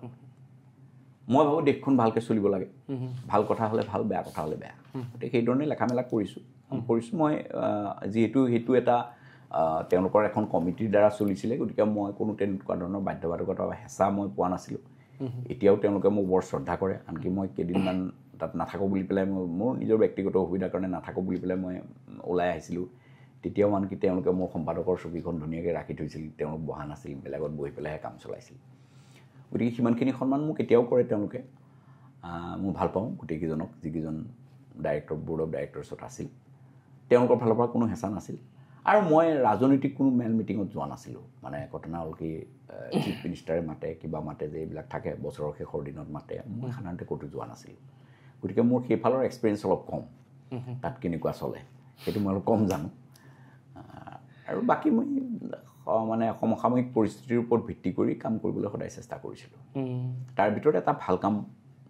যদিও অসমৰ ৰাইজে হয়তো নাজানে এইটো ডকুমেণ্টেড ফেক্ট এটা মানুহে বিচাৰ খোচাৰ কৰিলে পাব যে ভূপেন্দাৰ যেতিয়া শেষকৃত্য ক'ত সম্পন্ন হৈ লৈ সেই সময়ত চৰকাৰ বৰ বিপাঙত আছিল তেতিয়া গণ অধিকাৰ কাকতত মই প্ৰথম প্ৰস্তাৱ দিছিলোঁ যে বিশ্ববিদ্যালয়ত হ'ব লাগে আৰু মই সেইটো ভূপেন হাজৰিকাৰ ক্ষেত্ৰৰ এটা পৰিকল্পনা সম্পূৰ্ণভাৱে কাকতত দাঙি ধৰিছিলোঁ যিটো অৱশ্যে বাস্তৱায়িত নহ'ল মই তেনেকুৱা ধৰণৰ এখন ক্ষেত্ৰ বিচাৰিছিলোঁ যিখনত এটা পূৰ্ণ পৰ্যায়ৰ নাট্যশালা থাকিব ভূপেন হাজৰিকাৰ সমস্ত কৃতি সমস্ত গোটেই মিউজিয়ামটো থাকিব আৰু এটা ষ্টেট কালচাৰেল গেষ্ট হাউচ থাকিব, য'ত সাংস্কৃতিক ব্যক্তি আহিলে গভৰ্ণৰ তাত থাকিবলৈ নাযায়, চিফ মিনিষ্টাৰ তাত থাকিবলৈ নাযায়, সাংস্কৃতিক ব্যক্তি আহিলে তাত থাকিব। মোৰ লক্ষ্য আছিল যে তাত যদি এজন সাংস্কৃতিক ব্যক্তি থাকে, অসমৰ যুৱ প্ৰজন্মই লগ পাব গুৱাহাটী বিশ্ববিদ্যালয়ত, তেওঁলোকে লগ পাব আৰু ভাল পাব, এইটো আছিলে। আৰু অসমৰ বেষ্ট নাটকবিলাক তাত আনি ফ্ৰী অফ কষ্ট কৰিব পাৰিব। এইবোৰ কথা বতৰা মই ভাবিছিলোঁ আৰু তেনেকৈ পৰিকল্পনা দিছিলোঁ। বাকীখিনি নহ'ল, কিন্তু অন্ততঃ ভেনুটো ক্ষেত্ৰটো হ'ল আৰু যথেষ্টখিনি সেইটো মোৰ গণ অধিকাৰ থকা সময় এটা মানে ভাল আপোনাৰ ভাল লগা ভাল লগা কথা। এতিয়া শেষতে আমাৰ হাৰ্টথ্ৰব জাতিৰ স্বাভিমান জুবিন গাৰ্গ আমাৰ মাজৰ পৰা তেওঁ গুচি গ'ল। দুখ লগা কথা। যিদিনাখন গম পাইছোঁ সেইদিনাখনৰ পৰা আজিলৈকে হয়তো তাৰপিছত আমি পডকাষ্টেই শ্বুট কৰা নাই, আমি পাৰা নাই আচলতে। আফটাৰ 1 month আমি ওলাই আহিছোঁ এতিয়া, আজি ডেট 2 নৱেম্বৰ, 1.5 মাহমান পিছত আজি ওলাই আহিছোঁ। নাই কোনেও সুস্থিৰ হ'ব পৰা নাই। গতিকে আমি তেওঁৰ মৃত্যুৰ পিছতো, জুবিনৰ মৃত্যুৰ পিছতো আমি স্নাতকোত্তৰ ছাত্ৰ সন্থাৰ লাষ্ট যিমানবোৰ আমাৰ সদস্য কেইজন আছিলোঁ, মই 23-24 আছিলোঁ বা আগৰ পিছৰ আছিলে, তো সকলোৱে আমি এটা ট্ৰেইনৰ হেছটেগ এটা ষ্টাৰ্ট কৰিছিলোঁ যে কি বুলি কয় ন, জালুকবাৰীত ভূপেন দা আৰু 7 মাইলত জুবিন দা। 7 মাইলত আমি তেওঁৰ মানে জুবিন ক্ষেত্ৰটো হোৱা বিচাৰিছিলোঁ। আৰু এতিয়া যথেষ্ট ধুনীয়া ঠাই, কিন্তু ইয়াতে হ'লে চাগে আৰু ভাল হ'ল। তেনেকুৱা আমাৰ ভাল লগা কথাটো কি, আমি অন্ততঃ মাত মাতিছিলোঁ যে হ'ব লাগে বুলি, তথতে ভাল লগা কথা। দাদা য'তে আছে শান্তিত থাকক, ভালে থাকক, আমাক চাই থাকক, সেইখিনি কথা। আপোনাৰ এনেই জুবিন দাৰ লগত কিবা ব্যক্তিগত সময় তেনেকুৱা হেৰি? মোৰ মানে ঘটনাটো হ'ল কি, তেওঁতো মোৰ সৰু ভাইটিটো হ'ল বিদ্যাসাগৰ। তেওঁ গীত মাত গায় আৰু জুবিনৰ লগত সম্পৰ্ক আছিল, গতিকে সেই হিচাপে তেওঁ মোক দাদা হিচাপে সন্মান কৰিছিল, সিমানখিনিয়ে কথা। আৰু তেওঁৰ সম্পৰ্কত মোৰ এতিয়া দুখ লাগে এইটো কথা যে মই হয়তো খুব বেছি ভিতৰলৈ নগ'লোঁ, তেওঁৰ সম্পৰ্কত বৰ বেছি লেখা মেলা মই কৰা নাই। এতিয়া মই কৰাৰ কথা ভাবিছোঁ। আমাৰ অসমীয়া সাহিত্য সন্মিলনীৰ তৰফৰ পৰা তেওঁৰ সম্পৰ্কত এখন পূৰ্ণাংগ গ্ৰন্থ প্ৰকাশৰো সিদ্ধান্ত আমি লগে লগে লৈছোঁ আমাৰ কাৰ্যনিৰ্বাহকত, আৰু এইটো কাম চলি আছে। সেইখিনি আমি কৰিম, সেইখিনি এটা জাতীয় দায়িত্ব বুলি আমি অনুভৱ কৰিছোঁ। কিন্তু থকা সময়ত মই ইমান লেখা মেলা নকৰিলোঁ, এইটো মোৰ এটা দুখ এতিয়া লাগে। মই 2টা কথা লিখিছিলোঁ। এটা হ'ল তেওঁৰ ক'ৰ এজাক সপোন যেন বৰষুণ, এই গানটো মই সেই সময়ৰ মানে অন্যতম এটা সৃষ্টি বুলি পেলাই মই মূল্যায়ন কৰিছিলোঁ যে যোৱা 10 বছৰত তেনেকুৱা ধৰণৰ কোনো গান হোৱা নাই, ইমান অপূৰ্ব গান। এইটো এটা তেওঁৰ সম্পৰ্কত কৈছিলোঁ। আৰু এটা মই অসমীয়া চাৰেগামাত কাম কৰি থাকোঁতে মই টোকাৰী গীত, বৰগীত বা অসমীয়া লোকগীতবিলাকৰ ক্ষেত্ৰত জুবিনৰ যিটো যোগদান, সেইটো এটা বৰ ডাঙৰ ঘটনা আছিল বুলি মই কৈছোঁ। কাৰণ এইটো সেই সময়ৰ প্ৰেক্টিকেলি বিশ্বায়নমুখী বজাৰখনত আমাৰ এই থলুৱা শিল্প, থলুৱা কলা টিকি থকাৰ কাৰণে জুবিনৰ দৰে শিল্পী তাত যোগদানটো এটা ডাঙৰ কথা আছিল। মানে এই প্ৰত্যাহ্বানটো গ্ৰহণ কৰিবৰ কাৰণে এই গীত মাতখিনিক উপযুক্ত কৰি তুলিলে জুবিনে। প্ৰজন্মৰ পৰা প্ৰজন্মলৈ এতিয়া গৈ থাকিব পাৰি। সেই কথাটো আমাৰ আজি ডিপাৰ্টমেণ্টৰ হেড অনুৰাধা মেডামৰ কথা ক'লোঁ। তেওঁ বাংলাত এটা প্ৰবন্ধ তেওঁৰ আজি নে কালি প্ৰকাশ হৈছে, তাত সেই কথাটো তেওঁ উল্লেখ কৰিছে যে জুবিনৰ এইটো এটা মহৎ অৱদান আছিল, আৰু যাৰ কাৰণে তেওঁ প্ৰেক্টিকেলি অসমৰ সকলো প্ৰান্তে প্ৰান্তে মানুহৰ স্নেহৰ শিল্পীয়েই নহয়, হৃদয়ৰ শিল্পী হৈ উঠিছে। এইটো কথা তেওঁ লিখিছে। গতিকে ময়ো সেইটো কথা ভাবোঁ যে এইটো এটা তেওঁৰ যোগদানটো অভাৱনীয় আছিলে। আৰু বাকী কথাটো আৰু বহুত কথা তেওঁৰ বিষয়ে ক'ব লগা আছে। আন এটা কথা খালি মই অলপ আপত্তি কৰিছিলোঁ, সেইটো তেওঁৰ নিজৰ চিধাচিধি দোষ নাছিলে। তেওঁ গাইছিলে যিটো বাতি ভৰাই গানটো, সেইটো সম্পৰ্কত মই আপত্তি কৰিছিলোঁ যে গানটো অকণমান এটা বজাৰমুখী গান এটা হৈছে, বজাৰমুখী দৃষ্টিভংগী এটা আছে গানটো, গতিকে সেইটো আপত্তি কৰিছিলোঁ। গতিকে এই তিনিটাই তেওঁৰ লগত মোৰ মানে ভাল লগা বেয়া লগাৰ কথা মানে। আৰু বাকী ব্যক্তিগতভাৱে তেওঁক যেতিয়াই য'ত লগ পাইছোঁ তেওঁক সন্মান সহকাৰে মোৰ লগত কথা পাতিছে, ময়ো অত্যন্ত আন্তৰিকতাৰে কথা পাতিছোঁ। অসমততো ছুপাৰষ্টাৰ এজনে জুবিন গাৰ্গ, হয়, কিন্তু বস্তুটো কি বিভিন্ন নেতা বা ৰাজনীতিৰ নেতাই হওক দেখা পোৱা যায় সমালোচনা ল'ব নোৱাৰে, কিন্তু জুবিন দাক সমালোচনা ল'ব পাৰিছিল, একচেপ্ট কৰিছিল। কিবা হৈছে কোনোবা এজনে যদি কিবা এটা কৈছে, নাম উল্লেখ নকৰোঁ, আমাৰ ওচৰৰ হেৰি যিটোক মাতি নি পেলাই কথা পাতিছে, নিজৰ কৰি পেলাইছে, সেই কোৱালিটিটো জুবিন দাৰ তাত আছিল। কিন্তু আনকি মই এইটো আৰ্টিকল লিখাৰ পিছত তেওঁক মই আমাৰ যিটো মিউজিয়ামৰ সভাঘৰ আছে ষ্টেট মিউজিয়াম এই সভাঘৰত এখন কিবা সভা হৈছিলে ময়ো আছিলোঁ এইখনত তেওঁ আহিব বুলি কৈছিলে তেওঁ হঠাতে আহি ওলাল আহি তেওঁ আহি ডাইছত বহি পেলাই মোক মাতিছে একেদৰে তেওঁ নমস্কাৰ কৰিছে ময়ো নমস্কাৰ কৰিছোঁ মানে তেওঁ যিটো ঢং আৰু তেওঁ নিজৰ ঢঙত ময়ো নিজৰ ঢঙত কিন্তু মানে শুভবাৰ্তা বিনিময় হৈছে তেওঁ দেখি নমতা ভাও জুৰিছে এনেকুৱা কথা নাই আগে পিছে যেনেকৈ দেখিলে খুব ফূৰ্তিত থাকে ন সেইটোৱে আৰু খুব ফূৰ্তিত থাকে আৰু গতিকে বা এইটো আপুনি কিয় লিখিছিল বা এইটো এটা বোলে দেখিলে মুখখন আঁতৰাই দিওঁ মোৰ বিষয়ে লিখিছে এনেকুৱা ধৰণৰ কোনো ভাৱ তেওঁৰ পৰা দেখা নাছিলোঁ কোৱাইট নৰ্মেল তো চিনেমা মানে বস্তুটো কেনেকুৱা ধৰক বাৰু এইখিনি হ'ল কিন্তু আপোনাৰ তেওঁৰ সংগীত জগতত তেওঁৰ যথেষ্টখিনি অৰিহণা আছে চিনেমাৰ জগতখনত তেওঁ যিখিনি অৰিহণা আগবঢ়াইছিল বা ৰৈ পিনালে পালে যথেষ্ট কিন্তু বেলেগ চিনেমালৈও পৰিকল্পনা আছিলে যিখিনি লৈ আগবাঢ়িব লাগিছিলে অসমীয়া চিনেমা জগতখনৰ বহুতখিনি সৃষ্টিৰাজি আগবাঢ়িলেহেঁতেন এনেকুৱা ষ্টেটমেণ্ট দিছে ক'ৰবাত যে দাদাই যে অসমীয়া ফিল্ম ইণ্ডাষ্ট্ৰি ডাঙৰ নকৰালৈকে তেওঁ মানে শান্তিত নাথাকে আৰু তেনেকুৱা ধৰণৰ গতিকে সেই সপোন ক'ৰবাত নকৰবাত আজি ৰৈ পিনালে প্ৰথম দিনাখন কালেকশ্যন 2 কোটি টকাৰ ওপৰত গৈছে একজেক্টটো কিমানত 2-3টা চেনেলত মই বেলেগ বেলেগ দেখিলোঁ মই নিজে ফাৰ্ষ্ট শ্ব' চাব গ'লোঁ দাদাক চালোঁ স্মৰণ কৰিলেও ভাল লাগিল মানুহজন যে হেৰি কি বুলি কয় ন সঁচাকৈ যে নাইকিয়া হৈ গ'ল ভাবিব পৰা নাই আচলতে গতিকে সেয়াই আৰু ভাল এটা অনুভৱ সকলোৱে ৰৈ পিনালে চাবলৈ যাব এইখিনিতে আমাৰ আপোনালোক সকলোৰে অনুৰোধ মানুহজনৰ সপোন মই এই কথাটো ওলাল কাৰণে যদিও আমাৰ বিষয়ৰ ভিতৰ নাছিলে তথাপি আজি অসমৰ আটাইতকৈ গুৰুত্বপূৰ্ণ বিষয় গতিকে আমাৰ কথাটো অকণমান পিছ পৰিলেও কথা নাই মই এটা কথা এইখিনিতে কৈ থওঁ যে তেওঁৰ বিষয়ে মানে মই যেতিয়া সাধাৰণতে মই কলেজবিলাকত বক্তৃতা দিবলৈ গৈ থাকোঁ তেওঁলোকৰ ফ্ৰেছমেন ছ'চিয়েল হওক কিবা হওক এইবিলাকত মাতে যাই থাকোঁ মই তাত সদায় এটা কথা কৈছিলোঁ যে স্বাভাৱিকভাৱে জুবিনৰ কেতবোৰ কাণ্ড কাৰখানা মানুহ অলপ সমালোচিত হৈছে পচন্দ নোহোৱা কাণ্ড কাৰখানা কৈছে বা কথা বতৰাও কেতিয়াবা অকণমান গণ্ডগোলীয়া কথা বতৰা কৈ দিয়ে তে এইবিলাক লৈ মানুহে সমালোচনা কৰিছে কয় যে মই ল'ৰা ছোৱালীক এটা কথা কৈছিলোঁ যে সেইজনো এজন জুবিন গাৰ্গ আৰু যি নিজৰ সাধনাৰ কাৰণে 16 ঘণ্টা 17 ঘণ্টা একেলগে ষ্টুডিঅ'ৰ ভিতৰত কাম কৰি থাকিব পাৰে সেইজনো জুবিন গাৰ্গ সেইজন জুবিন গাৰ্গ তোমালোকৰ প্ৰেৰণা হওক মই অসমীয়া জাতিৰ ক্ষেত্ৰতো এইটোৱে ক'ব খোজোঁ যে উঠি অহা প্ৰজন্মৰ বাবে সেইজন জুবিন গাৰ্গ প্ৰেৰণা হওক যিজন জুবিন গাৰ্গে নিজৰ উদ্দেশ্যৰ কাৰণে নিজৰ কৰ্মৰ কাৰণে জাতীয় কৰ্ম ক'ব গ'লে তেওঁ চিনেমা বনাইছে এক ধৰণে জাতীয় কৰ্ম গান গাইছে জাতিটোৰ কাৰণে গাইছে সেই ধৰণৰ কৰ্মত 16-17 ঘণ্টালৈকে নিয়োজিত হৈ থাকিব পাৰে পাগলৰ দৰে কাম কৰিব পাৰে সেইজন জুবিন গাৰ্গ অনুপ্ৰেৰণা হওক সেইজন জুবিন গাৰ্গ অনুপ্ৰেৰণা হওক যিজন জুবিন গাৰ্গে অন্ততঃ এখন মুক্ত পৃথিৱী গঢ়িব খুজিছিল সেইজন জুবিন গাৰ্গ নতুন পুৰুষৰ অনুপ্ৰেৰণা হওক আমাৰ সকলোৰে অনুপ্ৰেৰণা হওক মই সেইটোৱেই ক'ব খোজোঁ প্ৰসংগক্ৰমে যিহেতু বিষয়টো আহি গ'ল ডেফিনেটলি আৰু দাদাৰ কথা কৈ থাকিলে শেষ নহ'ব গোটেই অসমৰ প্ৰতিজন ব্যক্তিয়ে বৰ্তমান মানে তেওঁৰ কাৰণে কিবা না কিবা কৰিবৰ কাৰণে চেষ্টা কৰি আছে আমিও চেষ্টা কৰিম ভৱিষ্যত দিনত কথাৰে নহয় কামেৰে চাওক কিমান দূৰ কৰিব পাৰোঁ জীৱনত যিমান আগবাঢ়ি যাওঁ দাদাক লগত লৈ যাম আদৰ্শৰ মাজেৰে এইটোৱে বাকী কথা আমি আকৌ কথালৈ ঘূৰি আহিছোঁ নিশ্চয় এতিয়া আপোনাৰ এটা পইণ্টলৈ আহোঁ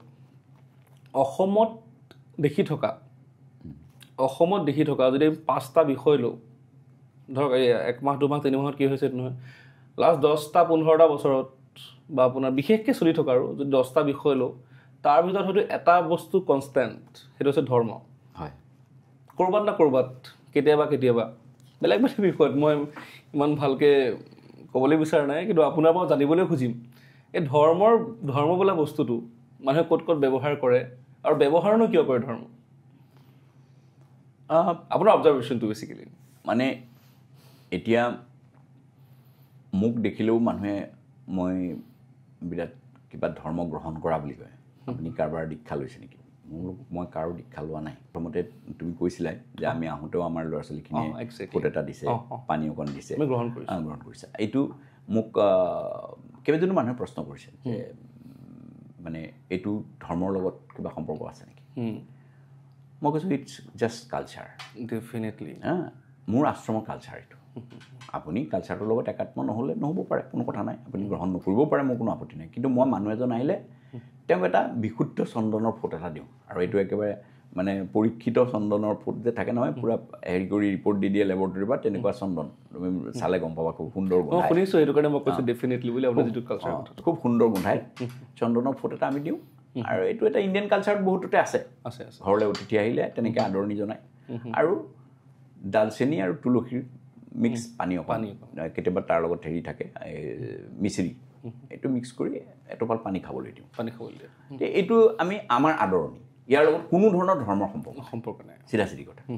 গতিকে ধৰ্ম বস্তুটো হ'ল কি যে কি কাৰণত যে এই কথাবিলাক আহিছিল সেইটো এটা বেলেগ কথা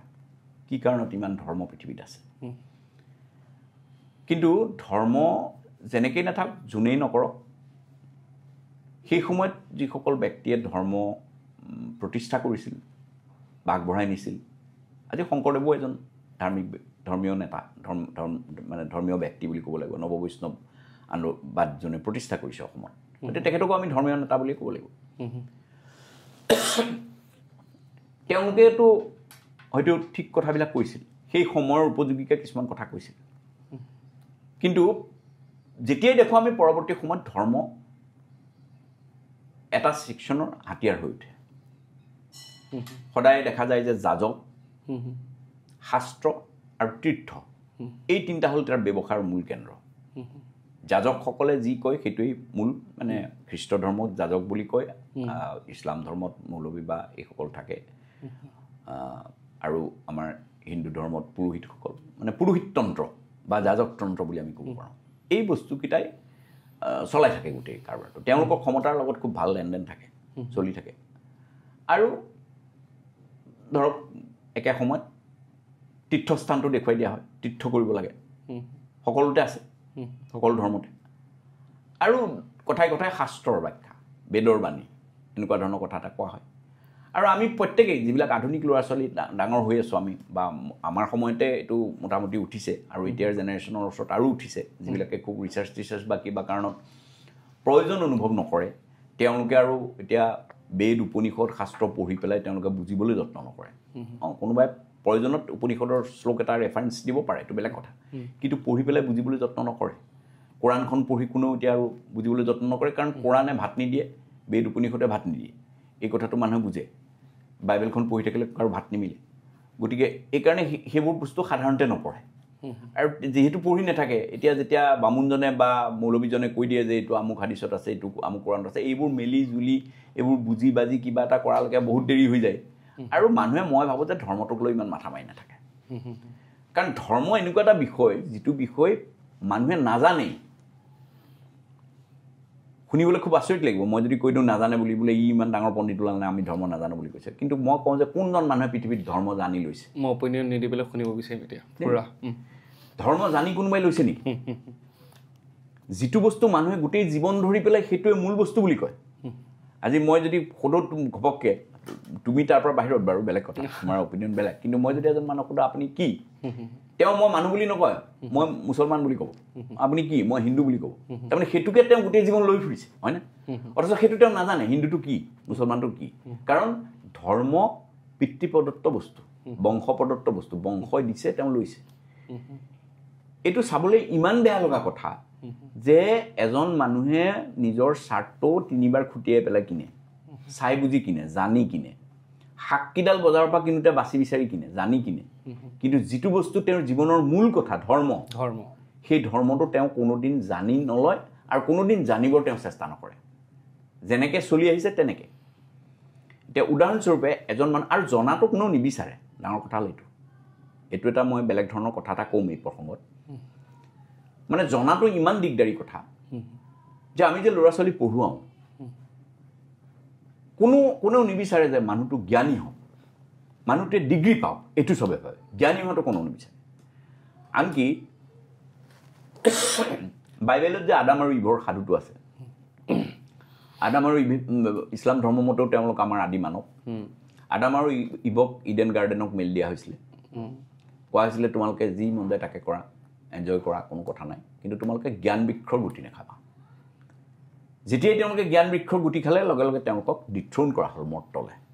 তাৰ কাৰণটো কি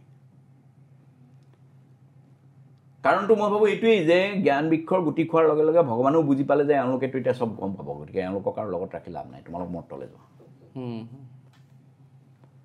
কাৰণ জ্ঞান বৃক্ষৰ গুটি খালে তেওঁ বুজি পাব যে ঈশ্বৰ এটা বেলেগ সত্তা নহয়, তেওঁ নিজে ঈশ্বৰ। তুমি নিজে ঈশ্বৰ, মই নিজে ঈশ্বৰ,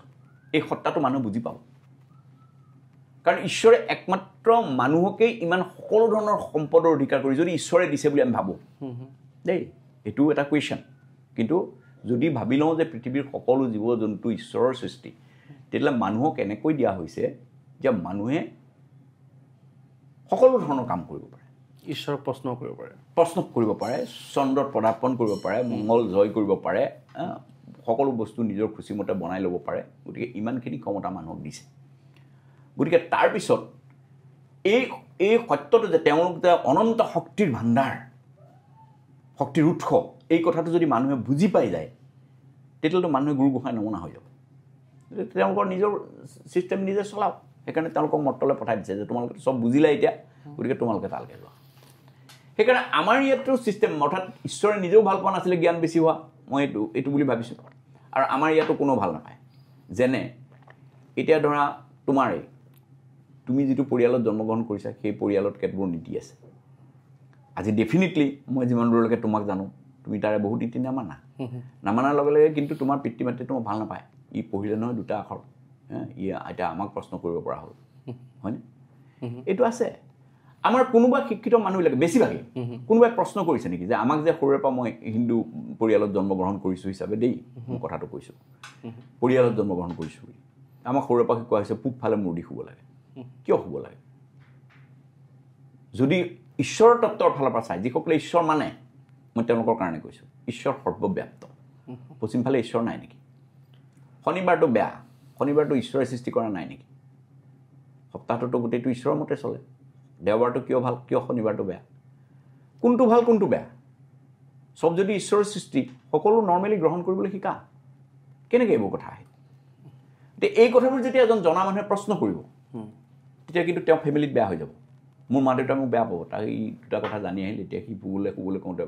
উল্টাই ধৰিছে। সেইখিনি ক্ষেত্ৰৰ পৰা মই থেংকফুল যে মোৰ মা দেউতাক কেতিয়াও মোক এই কথা ফ'ৰ্চ কৰা নাই। আই এম থেংকফুল, সঁচাকৈ থেংকফুল। ডেফিনেটলি সেইটো হ'লে মানে এইটো খুবেই ইতিবাচক, কিন্তু বেছিভাগেই নহয়। মানে মই ক'লোঁ যে এতিয়া এটা ল'ৰাই ফিজিক্সত পঢ়ি আছে, হয়তো সি কাইলৈ গ্ৰহ উপগ্ৰহৰ ওপৰত ৰিচাৰ্চ কৰিব, তাৰ গ্ৰহ দশা বেয়া বুলি পেলাই ঘৰত পূজা পাতিছে। সি যদি সেইটো আপত্তি কৰে, মাক বাপেকৰ লগত বেয়া হ'ব। মাক বাপেকে আশা কৰিছে তাৰ গ্ৰহ দোষ কটাব লাগে, কিন্তু সি সেই গ্ৰহৰ ওপৰতে, মংগল গ্ৰহৰ ওপৰতে সি ৰিচাৰ্চ কৰিছে। এইটো অৱস্থাটো আমাৰ চলি আছে না। বসন্ত ৰোগ নিৰাময় হৈ যোৱাৰ পিছত আজি মই বিশ্ববিদ্যালয়ৰ ল'ৰা পাইছোঁ, যি ল'ৰাই মাকে বটল এটাত অকণমান আইগুৰিত জৰাই পেলাই পানী দি পঠাইছে, আই পানী বুলি। আৰু সি নিজেও সেইটো ফোঁহা চোঁহা ওলালে ঘঁহে আৰু বেলেগ ল'ৰা ছোৱালীকো দিয়ে। মই দেখি পেলাই এদিন কৈছোঁ, মই বোলো তই এতিয়া আই পানীৰ যুগতে আছ বাবা। আপোনাক কি কয় পিছত? হাঁহিছে। সি কি ক'ব? এই মায়ে দি পঠাইছে আৰু দিম আৰু। গতিকে সেইটো প্ৰশ্ন কৰিলে সি কিন্তু লগে লগে অসুবিধাৰ সন্মুখীন হ'ব। অৰ্থাৎ সি জ্ঞানটো কেতিয়াও সি মানে প্ৰকাশ কৰিব নোৱাৰে, জ্ঞানী হ'ব নোৱাৰে। সি ডিগ্ৰী লওক, চাকৰি পাওক, ভাল চাকৰি, ডিগ্ৰী ল'ব লাগে, চাকৰি পাব লাগে, প্ৰশ্ন কৰাৰ অধিকাৰ নাই। ধৰ্ম এনেকুৱা এটা বস্তু যাক কোনো প্ৰশ্ন কৰিব নোৱাৰে। আৰু যি বস্তু অপ্ৰশ্নেও সেই বস্তুটো গণ্ডগোলীয়া, অপ্ৰশ্নেয় বস্তু এটা হ'ব নোৱাৰে। আৰু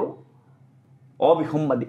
ডাঙৰ কথা। এতিয়া আমাৰতো কি কয়, বেদৰ বাণী মানে এইটো এটা শিলৰ ৰেখা, তাক কোনো লৰচৰ কৰিব নোৱাৰে।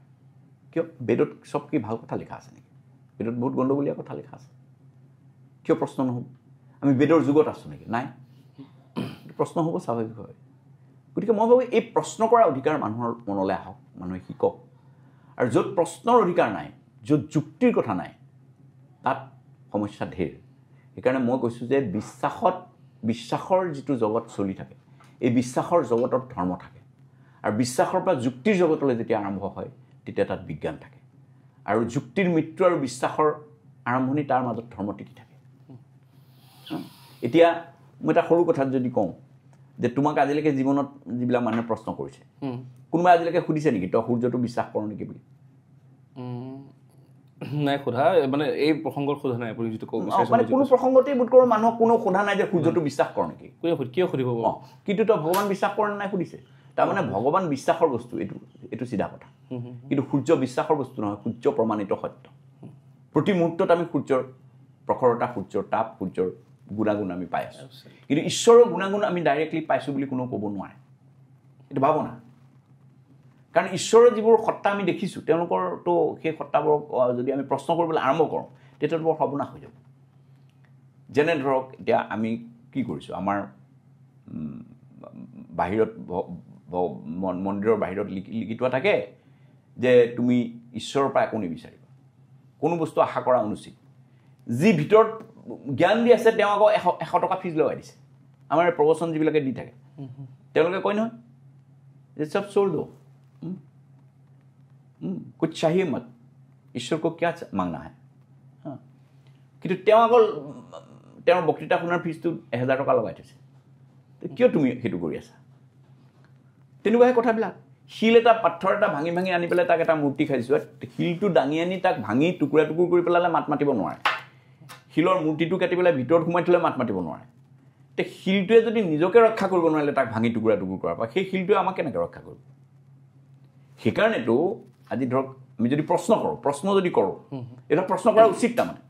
প্ৰশ্ন কৰিলেতো এইবিলাকৰ উত্তৰ আমাক লাগিব নহয় যে আজি আমাৰ যিমানবিলাক মন্দিৰ মছজিদত চোৰ চাৰি হৈ থাকে কোণৰ ফুল লৈ যায় মছজিদ ভাঙি পেলায় ভিতৰৰ বস্তু লৈ যায় পুৰি পেলায় কিয় তাৰ ঈশ্বৰে নিজক ৰক্ষা কৰিব পৰা নাই সৰ্বশক্তিমান ঈশ্বৰে কিয় ৰক্ষা কৰিব পৰা নাই নিজক ঈশ্বৰে বিচাৰিছে নেকি লৈ যোৱাটো তেনেকৈ ভাবিব লাগিব আৰু তাৰ বাদে কোনো উপায় নাই গতিকে তেওঁ তাৰমানে তেতিয়াহ'লে এইটোৱে সত্য যে তেওঁ যিটো বিচাৰে সেইটোৱে হ'ব আমি বিচৰা মতে নহয় গতিকে আমি কিয় বিচাৰি থাকোঁ এনেই গতিকে আমি বিচৰাৰ পৰা আঁতৰত থাকিব লাগিব সেইটো হ'ল কথা আৰু এটা কথা ঠিক আছে আমি ধৰিলোঁ বাৰু তেওঁ বিচৰা নাই এতিয়া এইটোও ধৰি ল'ব লাগিব যে সমস্ত পৃথিৱীত সৰস্বতী পূজা ভাৰতবৰ্ষত হয় বিদ্যাৰ সকলো বস্তু আমাৰ বাহিৰৰ পৰা আনো তেতিয়া ভাবিব লাগিব যে সৰস্বতীয়ে এইটোৱে বিচাৰিছে যে ভাৰতীয় মানুহে মোক ভৰিত ধৰি থাকক কিন্তু মই বিদ্যা বুদ্ধি ইউৰোপক দিম পাশ্চাত্যক দিম তাৰ পৰা আমাৰ ভাৰতীয় মানুহে ধাৰ কৰি আনিব লাগিব সৰস্বতীৰ ইচ্ছা সেইটো হ'ব লাগিব লক্ষ্মীৰ ইচ্ছা সেইটো হ'ব লাগিব যে মই ধন দৌলত যিমান আছে ৱেষ্টাৰ্ণ কাণ্ট্ৰিবিলাকত দিম উন্নত দেশবিলাকত দিম আৰু ভাৰতীয় মানুহে মোক সদায় ভৰিত ধৰি থাকিব মই তেওঁলোকক সকলো নিদিম তেওঁলোকে বেলেগৰ পৰা ধাৰ কৰক বিশ্বকৰ্মাই ভাবিব লাগিব যে অল টেকন'লজি মই জাপান জাৰ্মানক দিম আমেৰিকাক দিম আৰু ভাৰতীয় মানুহে মোক সদায় পূজা কৰিব আৰু টেকন'লজি তাৰ পৰা ধাৰ কৰিব এই বুলি ভাবিব লাগিব আৰু নহ'লে তেওঁলোক অসত্য হ'ব লাগিব দুটাৰ ভিতৰত এটা কথা গতিকে এই প্ৰশ্নবোৰ আমাৰ মানুহে কৰিবলৈ শিকিব লাগিব সদায় তাহানিতে কোনোবাই কৈছিল কাৰণে আমি মানি থাকিম তেনেকুৱা কথা নহয় আমি বহুত শাস্ত্ৰৰ কথা মানা নাই কিন্তু আমাক নামানিবলৈ যেতিয়া কোনোবা যাজক শ্ৰেণীয়ে কৈছে যে এইটো নামানিলেও চলিব তেতিয়া আমি কিন্তু নমনাকৈ চলিছোঁ এতিয়া আজি ধৰক আমাৰ বৰ্ণবাদ গীতাত শ্ৰীকৃষ্ণই নিজ মুখেৰে কৈছে যে চতুৰ্বৰ্ণাং মায়া সৃষ্টং গুণ কৰ্ম বিভাগস্য মই গুণ আৰু কৰ্মৰ অনুসাৰে 4টা বৰ্ণৰ সৃষ্টি কৰিছোঁ আজি গুণ আৰু কৰ্মৰ অনুসাৰে 4টা বিভাগ চলি আছে নেকি নাই চলা স্কন্দ পুৰাণত কৈছে যে জন্মনা জায়তে শূদ্ৰ সংস্কাৰাত দ্বিজ উচ্যতে তাৰপিছৰটো কি আছিলে যে বেদ পাঠানি ইতি বিপ্ৰ ব্ৰহ্ম জানতি ইতি ব্ৰাহ্মণ মানে তাৰ কথাটো হ'ল কি জন্মতে সকলো শূদ্ৰ জন্মনা জায়তে শূদ্ৰ সকলো জন্মতে শূদ্ৰ সংস্কাৰাত দ্বিজ উচ্যতে সংস্কাৰ কৰিলে তেওঁ দ্বিজ হ'ব দ্বিজ মানে দ্বিতীয় জন্ম সংস্কাৰ তেতিয়া তেওঁ লগুণ ল'ব দ্বিজ হ'ব আৰু সেই দ্বিজগৰাকীয়ে যদি বেদ পাঠ কৰিব পাৰে বেদ পাঠানি বেদ পাঠ যদি কৰিব পাৰে তেতিয়া তেওঁ বিপ্ৰ হ'ব আৰু ব্ৰহ্মক যদি তেওঁ জানিব পাৰে তেতিয়াহ'লে ব্ৰাহ্মণ হ'ব ব্ৰহ্মক জানিলেহে ব্ৰাহ্মণ হ'ব আৰু যোনে ব্ৰহ্মক জানিছে তেওঁ কেনেকৈ এনেকুৱা হ'ব যে তেওঁক বেলেগে চুই দিলে তেওঁৰ জাত যায় সমাজততো এইটো আছে যে ব্ৰাহ্মণক চুবই নোৱাৰি জাত যায় আগতে আজিকালিহে অলপ নৰ্মেল হৈছে এতিয়াও বেলেগ বেলেগ দেশবিলাকত আছে দলিত থলিতৰ গোটেই কালচাৰটোতো সেইটো হৈ আছে আমাৰ ইয়াতেতো বাৰু ইমান নাই কিন্তু শংকৰদেৱৰ বিশাল মুভমেণ্টৰ ফলস্বৰূপে কিছু আমাৰ ব্ৰাহ্মণ্যবাদটো ইয়াত অলপ ঢিলা পৰিল কিন্তু বাকী ঠাইততো দলিতবিলাক আছে তাততো অসহ্যকৰ কাৰবাৰ তাত কেনেকৈ হৈছে আৰু এইটো কেনেকুৱা ধৰণৰ জাত যে সৰুৱে চুলে গুচি যায় ব্ৰাহ্মণ হোৱাৰ মানে তেওঁ এনেকুৱা হ'ব লাগে যে তেওঁৰ ওচৰত থাকিলে সকলো জাত খুচি হৈ যায় আনন্দ হয় সকলোৰে তেনেকুৱাহে হ'ব লাগিছিল তাৰ উল্টাটো হৈছে ন এতিয়া এইবোৰতো আমি শাস্ত্ৰৰ নিয়মৰ পৰিপন্থী কথাবিলাককে মানি আছোঁ বিকজ কোনোবাই আমাক মনাই আছে সেইকাৰণে মই ভাবোঁ যে আমাৰ প্ৰচলিত ধৰ্মক লৈ বহুত প্ৰশ্ন কৰিব লগা আছে ধৰ্মই আমাক ভাগ ভাগ কৰি পেলাইছে আমাক সংকীৰ্ণ কৰিছে ক্ষুদ্ৰ কৰি পেলাইছে কিন্তু এছামে কয় আকৌ ধৰ্মই সংলগ্ন কৰে ধৰ্মই সকলোকে একেলগে বহা স্থান দিয়ে সেইসকলৰ সন্মুখত যদি আপুনি তৰ্ক ৰাখিবলগীয়া হয় আপুনি কি ক'ব নহয় একেলগে বহাৰ স্থান কোনো কোনো ধৰ্মত থাকিব পাৰে ক'ৰবাত আছে কিন্তু সামগ্ৰিকভাৱে আমি ধৰ্মৰ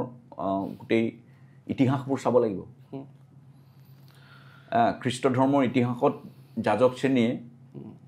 বহু ধৰণৰ সামাজিক এনেকুৱা ঘটনা কৰিছে যিবিলাক প্ৰগতিৰ পৰিপন্থী চক্ৰেটিছৰ পৰা আৰম্ভ কৰি সমাজৰ প্ৰগতিশীল চিন্তাৰ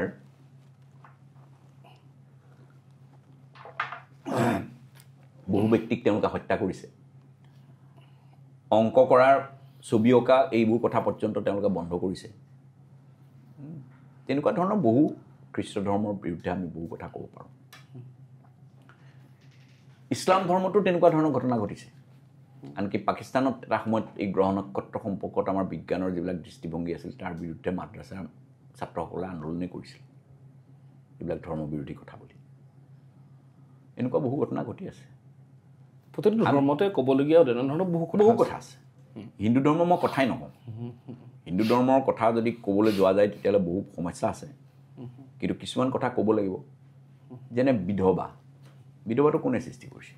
এই বিধৱা হোৱাৰ কাৰণে এগৰাকী মানুহক বগা সাজপাৰ পিন্ধাই দিয়া যায় আনকি চৰকাৰে বিধৱাৰ পেঞ্চনৰ আঁচনিৰ যিখন ফটো দিয়ে তাতো বগা সাজপাৰ পিন্ধাই দিয়ে এইটো এনেকুৱা ধৰণৰ কথা যেন চৰকাৰীভাৱে একচেপ্টেড যে বগা সাজপাৰ পিন্ধিব লাগিব বৰ দুৰ্ভাগ্যজনক কথা এইটো আজিৰ তাৰিখত মাছ মাংস কণী খোৱা বন্ধ কৰি দিয়ে মগু দালি পানী আৰু ভেন্দি সিজোৱা খাব লাগিব এইটো কোনখন শাস্ত্ৰত ক'ত কেনেকৈ আছে একমাত্ৰ এটাই কথা যে মহিলাসকলক দমন কৰি ৰাখিব লাগে এছামে ধৰ্মক ব্যৱহাৰ কৰি নিজৰ যিবোৰ মনোবাঞ্ছা যিবোৰ মনচিন্তা সেইবোৰ প্ৰচাৰ কৰি থকা নিশ্চয় সেইটো ইতিহাস যদি আমি চাবলৈ যাওঁ হয় আমি এনেধৰণৰ বহুত হয়তো এক্সাম্পল দেখিবলৈ পাওঁ অজস্ৰ এক্সাম্পল দেখিবলৈ পাওঁ যোনে ধৰ্মক ব্যৱহাৰ কৰি ক'ৰবাত ৰাজনীতি কৰিছে হয় বা ধৰ্মক ব্যৱহাৰ কৰি ক'ৰবাত ব্যৱসায় কৰিছে ধৰ্মক ব্যৱহাৰ কৰি কৰিছে আল্টিমেটলি মানুহে ধৰ্মক এজ এ টুল ব্যৱহাৰ কৰিছে ফৰ দ্য কমিউনিকেশ্যন য'ত তেওঁলোকে যাব বিচাৰে একজেক্টলি তো সেইখিনি বস্তুৰ ক্ষেত্ৰত আপুনি এইটো ক'ব বিচাৰিছে যে ধৰ্মই আল্টিমেটলি ভাগ কৰিছে আপোনাৰ মতে না আজিৰ তাৰিখত যদি চোৱা যায় তেতিয়াহ'লে ধৰ্মই যদি ভাগ নকৰিলেহেঁতেন মই এটা সৰু কথা কওঁ সকলো ধৰ্মই কৈছে যে মানে ঈশ্বৰ সৰ্বব্যাপ্ত ঈশ্বৰৰ ইচ্ছা ছাৰা গছৰ পাত এটাও নলৰে আৰু পৃথিৱীৰ একেবাৰে ক্ষুদ্ৰতম প্ৰাণীটোৰ পৰা অধিকাৰী প্ৰাণীলৈকে পৃথিৱীৰ সকলো বস্তু ঈশ্বৰৰ সৃষ্টি তেতিয়াহ'লে মই হিন্দু মানুহ হিচাপে সুধিছোঁ ইছলাম কাৰ সৃষ্টি খ্ৰীষ্টিয়ান কাৰ সৃষ্টি বুদ্ধ কাৰ সৃষ্টি আৰু পৃথিৱীত ৩,০০০ মান ধৰ্ম আছে তেওঁলোক কাৰ সৃষ্টি আৰু এইকাৰণেই ৩,০০০ ঈশ্বৰ হ'বলৈ পালে কাৰণ ঈশ্বৰটো মানুহৰ সৃষ্টি আৰু ঈশ্বৰ যে মানুহৰ সৃষ্টি তাৰ প্ৰমাণ মই সন্মুখতে দি আছোঁ এতিয়াই যে জয় সন্তোষীমা বুলি এখন চিনেমা হৈছিল এখন আমাৰ দিনত খুব পপুলাৰ হৈছিল এতিয়া সন্তোষীমা ভাৰতৰ এগৰাকী উল্লেখযোগ্য দেৱী মন্দিৰ আছে বহু ঠাইত মানুহে সন্তোষীমাৰ ব্ৰত পালন কৰে ইত্যাদি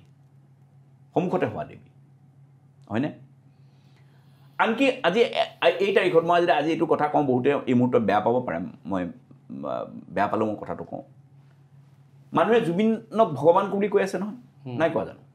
হয় মোৰ মতে ভগৱান দেই মোৰ দৰ্শন মতে ভগৱান কাৰণ মই নিজকো ভগৱান বুলি ভাবোঁ মই ঈশ্বৰ তেওঁ ঈশ্বৰৰ এটা ৰূপ মই ঈশ্বৰৰ এটা ৰূপ গতিকে তেওঁ ঈশ্বৰৰ ৰূপ হিচাপে ঈশ্বৰত্বক সাধনা বহুত বেছি উচ্চ মাত্ৰাত কৰিব পাৰিছে গতিকে তেওঁ সকলোৰে ভক্তি সকলোৰে শ্ৰদ্ধা আদায় কৰিব পাৰিছে আমি সেই ঈশ্বৰত্বৰ সাধনা কৰিব পৰা নাই গতিকে আমাৰ ওচৰত আমি নিমিত্ত মানুহ হৈ আছোঁ তেওঁ প্ৰত্যেকেই যদি ঈশ্বৰত্বৰ সাধনা সেইধৰণে বিকাশ কৰিব পাৰে তেতিয়াহ'লে তেওঁ ঈশ্বৰময় হ'ব পাৰে একো ডাঙৰ কথা নহয় কিন্তু সেই সাধনাৰ লগত এইটোৰ সম্পৰ্ক নাই তেওঁক যিটো ভগৱান মানুহে কৰি আছে এতিয়া আজিৰ পৰা 20 বছৰৰ পিছত যদি এটা তাত ডাঙৰ মন্দিৰ হৈ যায় জুবিন গাৰ্গ ভগৱান বুলি পেলাই যদি পৰিগণিত হৈ যায় নিজৰ বিচাৰ নাছিলে নিজৰ পৰা নাছিলে নিজৰ বিচাৰ নাছিলে বুদ্ধ বিচৰা নাছিলে বুদ্ধক মানুহে ঈশ্বৰ কৰি পেলালে গতিকে 20 বছৰৰ পিছত যদি জুবিন গাৰ্গ এজন ঈশ্বৰ আছিল বুলি পেলাই মানুহে কয় আচৰিত হ'ব লগা কিন্তু একো নহয় কিন্তু মই ক'ব বিচাৰিছোঁ তাৰ উল্টাটো যে হয় জুবিনো এজন ঈশ্বৰ হয় কিন্তু আপুনিও এজন ঈশ্বৰ হয় এইটো কথা অনুভৱ কৰক আৰু ঈশ্বৰত্বৰ সাধনা কৰক আপুনিও সেই স্তৰত যাব পাৰিব বিবেকানন্দ সেই কথাটোৱে কৈছিলে যে উতিষ্ঠতি জাগ্ৰত তোমাৰ ভিতৰত শক্তি আছে তুমি জাগি উঠা এইটোৱে কৈছিলে উপনিষদে সেইটোৱে কৈছিল অহম ব্ৰহ্মাস্ত্ৰী তুমি নিজে ব্ৰহ্ম মই নিজে ব্ৰহ্ম এইটোৱে কৈছে কিন্তু আমিতো এটা উপনিষদৰ তত্ত্বলৈ নাযাওঁ আমিতো আমাৰ শাস্ত্ৰৰ মূল তত্ত্বলৈ নাযাওঁ ধৰকচোন আজি আমাৰ উপনিষদত কৈছে প্ৰজ্ঞানাম ব্ৰহ্ম জ্ঞানেই ব্ৰহ্ম আমি কোনে জ্ঞানৰ কথা ভাবি আছোঁ কোৰাণখনৰ প্ৰথম শব্দটোৱে ইকৰা পঢ়া কোনে পঢ়াৰ কথা চিন্তা কৰি আছে গতিকে মানুহে ধৰ্মৰ ব্যাখ্যা বেলেগ কথা বেলেগ আৰু মানুহে ব্যৱসায়ৰ কাৰণে ধৰ্মটোক কেনেকৈ লগাব পাৰি সেইটো এটা কথা বেলেগ গতিকে সব কথালৈ ব্যৱসায় হৈছে এইটোতো আমি চকুৰ আগত দেখিছোঁ সৰস্বতী পূজা আজিকালি প্ৰেক্টিকেলি বিউটি কুইন কম্পিটিশ্যন হৈ গ'ল চকুৰ আগত দুৰ্গা পূজা কোটি কোটি টকাৰ ব্যৱসায় হয় বেয়া নহয় ব্যৱসায় হৈছে ভাল কথা ব্যৱসায় হৈছে কিন্তু ব্যৱসায় কেন্দ্ৰিক হৈ গৈছে পূজাৰ ভিতৰত সেই ভাৱাত্মক যিটো কথা আছিল সেইটো নাই সৰস্বতী তোমালোকক ইউনিভাৰ্চিটি থাকোঁতে সৰস্বতী পূজা কৰিছে আমাৰ এতিয়াতো সৰস্বতী পূজা বহুত হয় হোষ্টেলে হয় ডিপাৰ্টমেণ্টে হয় অজস্ৰ কিন্তু সৰস্বতীৰ যিখিনি মন্ত্ৰ আমাৰ ঋষিসকলে লিখি উলিয়াইছিল সৰস্বতীৰ যিটো কল্পনা বিদ্যাৰ অধিষ্ঠাত্ৰী দেৱী হিচাপে তেওঁৰ যি গুণ তেওঁৰ যি বৰ্ণনা সেই সম্পৰ্কত আমি কেইজনে চৰ্চা কৰিছোঁ কৰা নাই মই ডিপাৰ্টমেণ্টত এবাৰ সৰস্বতী পূজাৰ দিনা এটা বক্তৃতা পাতিছিলোঁ যে সৰস্বতী কি এই সম্পৰ্কত এটা বক্তৃতা হওক গতিকে সেইটো যদি আমি জানো তেতিয়াহ'লে ডেফিনেটলি তাত আপত্তি কৰিব লগা একো নাই সেইটোৱে বৰ্ণনা তেওঁৰ বিষয়ে যদি সেইদিনা আমি ভালকৈ এখন ছেমিনাৰ পাতোঁ বিভিন্ন এংগুলৰ পৰা সৰস্বতী বুজাৰ চেষ্টা কৰোঁ সেইটো আটাইতকৈ বেছি ডাঙৰ বৰ্ণনা কাৰণ জ্ঞানেই ব্ৰহ্ম কৈছে তুমি জ্ঞান লোৱা তুমি এনেই ফুল তুলসী ছটিয়াই পেলাই তাতে মূৰটো খুন্দিয়াই থাকিলে একো নহ'ব সেইটোকে ধৰ্মৰ নামত সেই বস্তুটো চলি আছে মোৰ আপত্তি তাত তাৰমানে ধৰ্ম যদি সত্যও হয় তেতিয়াহ'লে ধৰ্মৰ প্ৰকৃত সত্যৰ পৰা মানুহক আঁতৰ কৰি পেলোৱা হৈছে নিয়ম সৰ্বস্বতাৰ বাহ্যিকতাত ধৰ্ম পোত খাই গৈছে আজি ধৰক কুম্ভ মেলাৰ কথা মই ক'ম ভাৰতবৰ্ষৰ সকলো মানুহে উৎসাহিত হৈছে 40 লাখ মানুহ গৈছে ডাঙৰ ব্যৱসায় হৈছে কিন্তু য'ত পাপ ধোৱাৰ ব্যৱস্থা আছে তাততো মানুহে পাপ কৰিয়ে থাকিব তুমি কুম্ভত ডুব মাৰি দিয়া সব পাপ ক্ষয় হ'ব তেতিয়া তুমি পাপ কৰি থাকা হয় নহয় কথাটো আৰু শৰীৰ ধুলে পাপ ক্ষয় হ'ব পাৰে নেকি শৰীৰটো পাপটো শৰীৰটোৱে কৰিছে নে মনটোৱে কৰিছে তেতিয়া মনটো কেনেকৈ ধুব মানুহ মন ধোৱাৰ কাৰণেতো ইণ্টাৰনেল সাধনা লাগিব গতিকে কুম্ভ ইয়াতে আছে ইয়াতে কুম্ভৰ সাধনা কৰিব লাগিব মনৰ ভিতৰত কুম্ভত জোবৰা মাৰি দিলে পাপ যদি ক্ষয় হোৱাৰ কথাটো যেতিয়ালৈকে মানুহে বুজি থাকিব তেতিয়ালৈকে মানুহে নিৰ্বিবাদে পাপ কৰি থাকিব কবিৰদাসৰ কথা মনত পৰিছে হয় বুঢ়া ধুন্দত ৰহা বুঢ়া না মিলা কৈ বুঢ়া যাব মুঠছে বুঢ়া না কৈ একচুৱেলি সেইটোৱে মনটোৱে মানুহৰ আকৌ কুম্ভত গৈ পেলাই সেই কৰা মক্কাত গৈ পেলাই আকৌ সেই কৰা মই কোৱা নাই না যাওক সেইবোৰ মানুহ আমি এইটো ক'ব বিচাৰোঁ যে আমি যাম নাযাম আমাৰ সেয়াও কথা নাই কিন্তু আল্টিমেট কথাখিনি পাতিব লগা আছে আল্টিমেট কথা আমি এইটো কথাই কৈছোঁ যে মানুহে কিবা বিশ্বাস ৰাখে সেইটো কিন্তু মানে ক'ৰবাত যায় ফুৰিবলৈ যায় আনন্দ কৰে সেইবোৰৰ লগত আমাৰ কথা নাই কিন্তু বিশ্বাস যদি তেওঁলোকে সঁচাকৈ ঈশ্বৰ বিশ্বাস কৰে তেতিয়াহ'লে আন্তৰিক সাধনালৈ মানুহ থকা হওক আৰু সেইকাৰণে মই যিটো কথা ক'বলৈ বিচাৰিছোঁ সেইটো কথা হ'ল কি এতিয়া শেহতীয়াভাৱে আজি আশ্ৰমত থাকিবলৈ লোৱাৰ পৰা আৰু ল'ৰা ছোৱালীৰ লগত থাকিবলৈ যেতিয়াৰ পৰা আৰম্ভ কৰিছোঁ আধ্যাত্মিক চিন্তা ভাৱনাৰ এটা মূল্য আছে বুলি মই অনুভৱ কৰোঁ মোৰ জীৱনৰ আধা সময়ছোৱা মই মানে প্ৰেক্টিকেলি এই প্ৰতিবাদ কৰি ফুৰোঁতেই গ'ল বিভিন্ন ধৰণে বিভিন্ন সংগ্ৰামৰ লগত লিপ্ত হৈ আছোঁ জীৱনত এতিয়া মই অনুভৱ কৰিছোঁ যে এইটো এটা ডাঙৰ সংগ্ৰাম কাৰণ এইটো এইকাৰণে ডাঙৰ সংগ্ৰাম কাৰণ আমাৰ সকলোৰে হয় কি যে আমি যিবিলাকে ঈশ্বৰ সম্পৰ্কত কোনো কথাই নকওঁ বা ধৰ্ম বিষয়টোলৈ ইমান বেছি গুৰুত্ব নিদিওঁ তেওঁলোকৰ জীৱনতো মই দেখিছোঁ যে তেওঁলোকে গৈ তেওঁলোকৰ যিবোৰ কৰ্ম থাকে আমি জীৱনত কিছুমান কৰ্ম থাকে জন্মৰ কৰ্ম বিয়াৰ কৰ্ম পিতৃ মাতৃ মৰিলে শ্ৰাদ্ধৰ কৰ্ম এই কৰ্মবিলাক থাকে আৰু এই কৰ্মবিলাক কৰিবৰ সময়ত আমি আটাইতকৈ এজন সুবিধাবাদী মানুহ হৈ যাওঁ মই সকলোৰে প্ৰতি শ্ৰদ্ধা সহকাৰে কৈছোঁ আমি বেছিভাগ টাউনত বাস কৰা তথাকথিত আমি ইণ্টেলেকচুৱেল মানুহ গতিকে আমি ধৰ্ম সম্পৰ্কত বৰ কথা নকয় ধৰ্ম কি কৰিব লগা আছে এইবিলাক কোনো গুৰুত্বপূৰ্ণ বস্তু নহয় মই কোনো ধৰ্ম নামানো এনেকৈ বুলি আমি কৈ দিব পাৰোঁ কিন্তু ছোৱালীজনীৰ বিয়াত কিন্তু গৈ পেলাই মই ধৰা ধৰ্মটো কৰিছোঁ পিতৃ শ্ৰাদ্ধ মই ধৰ্মমতে কৰিছোঁ তেতিয়াহ'লে কথাটো কি মোৰ গাঁৱৰ মানুহখিনি মোৰ সাধাৰণ মানুহখিনি যিখিনি আজি অসমৰ সমাজ জীৱনত হয়তো 95%ৰ বেছি মানুহেই ধৰ্ম মানে পৃথিৱীটো 90% মানুহে মানে 11% মানুহ নাস্তিক আছে গতিকে এই মানুহবোৰৰ কি হ'ব এওঁলোকেতো এইবিলাক ৰীতি নীতি মানি চলি আছে এতিয়া মই সেইখন গাঁৱৰ পৰা আহিছোঁ আৰু মই কৰিছোঁ কি মোৰ ল'ৰাটোৰ চূড়াকৰণ কৰিবলৈ তালৈ গৈছোঁ আৰু এদিন তেওঁলোকে যি নিয়ম কৰিছে সেইটো পালন কৰি মই গুচি আহিছোঁ আৰু নহ'লে মই গাঁৱৰ পৰা দুজন ভকত মাতি আনি মোৰ কামটো কৰি পেলাই বিদায় দিছোঁ তেওঁলোকৰ লগত মোৰ কোনো সম্পৰ্ক নাই তেওঁলোক বোকাত ডুবি থাকক মোৰ আপত্তি নাই মোৰ কামটো উদ্ধাৰ গ'ল আৰু মই কি মেণ্টেলিটি লৈ যাওঁ যে মই দুদিনৰ কাৰণে আহিছোঁ মোক যদি গাঁৱৰ ৰাইজে কয় তই ভৰিটো ওপৰলৈ দি মূৰটো তললৈ কৰি থাক দুদিনহে থাকিম কি কথা আছে তাৰপিছত তহঁতৰ জেগাত মই মোৰ জেগাত কাৰণ গুৱাহাটীৰ ছ'চাইটিততো মই ধৰ্ম নামানোৱেই চকল গতিকে এইটো মই ভাবোঁ এটা চূড়ান্ত সুবিধাবাদী কাৰবাৰ এই সমস্যাটো আমি এড্ৰেছ কৰিম নে নকৰিম মোৰ ডাঙৰ কথাটো হ'ল সেইটো কিন্তু মই দেখিছোঁ যে সমাজ জীৱনত এই সমস্যাটোলৈ বহু মানুহ হাবুডুবু খাই আছে এতিয়া যেতিয়া এজন মানুহে ধৰক মুৰ্গী পোহাৰ কাৰণে শংকৰ সংঘৰ পৰা বঞ্চিত হৈ যায় বা কোনোবা এটা ধৰ্মীয় গ্ৰুপৰ পৰা তেওঁক এৰা পেলাই থৈ দিয়ে সমাজত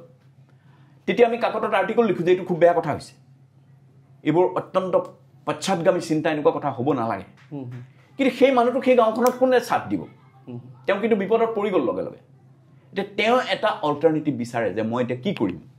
তেওঁৰ ওচৰত কোনো অল্টাৰনেটিভ কিন্তু নাই গতিকে আমি এনেকুৱা এটা অল্টাৰনেটিভৰ কথা ভাবিছোঁ নিশ্চিতভাৱে এইটো এটা সংস্কাৰ এইটো বিপ্লৱ নহয় গতিকে আমাৰ তথাকথিত প্ৰগতিশীল দৃষ্টিভংগীত মোক এজন সংস্কাৰকামী মানুহ বুলি ক'ব পাৰে এইটো বৈপ্লৱিক কাম নহয় সংস্কাৰকামী কামেই কিন্তু এই সংস্কাৰটোৰ প্ৰয়োজন আছে বুলি মই ভাবোঁ যে এটা স্তৰলৈকে যদি মানুহক এটা বৈজ্ঞানিক অৱস্থালৈ লৈ আহিব পৰা নাযায় তেতিয়াহ'লে কিন্তু মানুহ তাতেই ডুবি থাকিব এইটো খাটাং গতিকে মই মানুহক ভাবিবলৈ শিকাইছোঁ যে যদি তুমি তোমাৰ ঈশ্বৰ এজন বুলি পৃথিৱীত ভাবা আৰু তোমাৰ ঈশ্বৰজন সৰ্বময় কৰ্তা বুলি ভাবা তেতিয়াহ'লে লগতে এই কথাটো ভাবা তোমাৰ কাষৰ ইছলামজনক সেইজন ঈশ্বৰেই সৃষ্টি কৰিছে তোমাৰ কাষৰ খ্ৰীষ্টিয়ানজনক সেইজন ঈশ্বৰেই সৃষ্টি কৰিছে তুমি যেনেকৈ একেখন ঘৰত তুমি মাছ খাই ভাল পোৱা তোমাৰ ভাইটিটোৱে মাংস খাই ভাল পায় দুইটা একেলগে আছা ঠিক তেনেকৈ তুমি তোমাৰ কাষত থকা ইছলামজনৰ সৈতে একেলগে প্ৰেয়াৰ কৰিবলৈ একেলগে খাবলৈ প্ৰস্তুত হোৱা এইটোৱেই হ'ল মোৰ ক'ব লগা কথা গতিকে ধৰ্মই আমাক বোধহয় সেইটো কথাই শিকাইছে কিন্তু ধৰ্মৰ নামত যিবিলাকে ব্যৱসায় কৰি আছে তেওঁলোকে ধৰ্মৰ বিষয়টো এনেকুৱা গোলমলীয়া কৰি পেলাইছে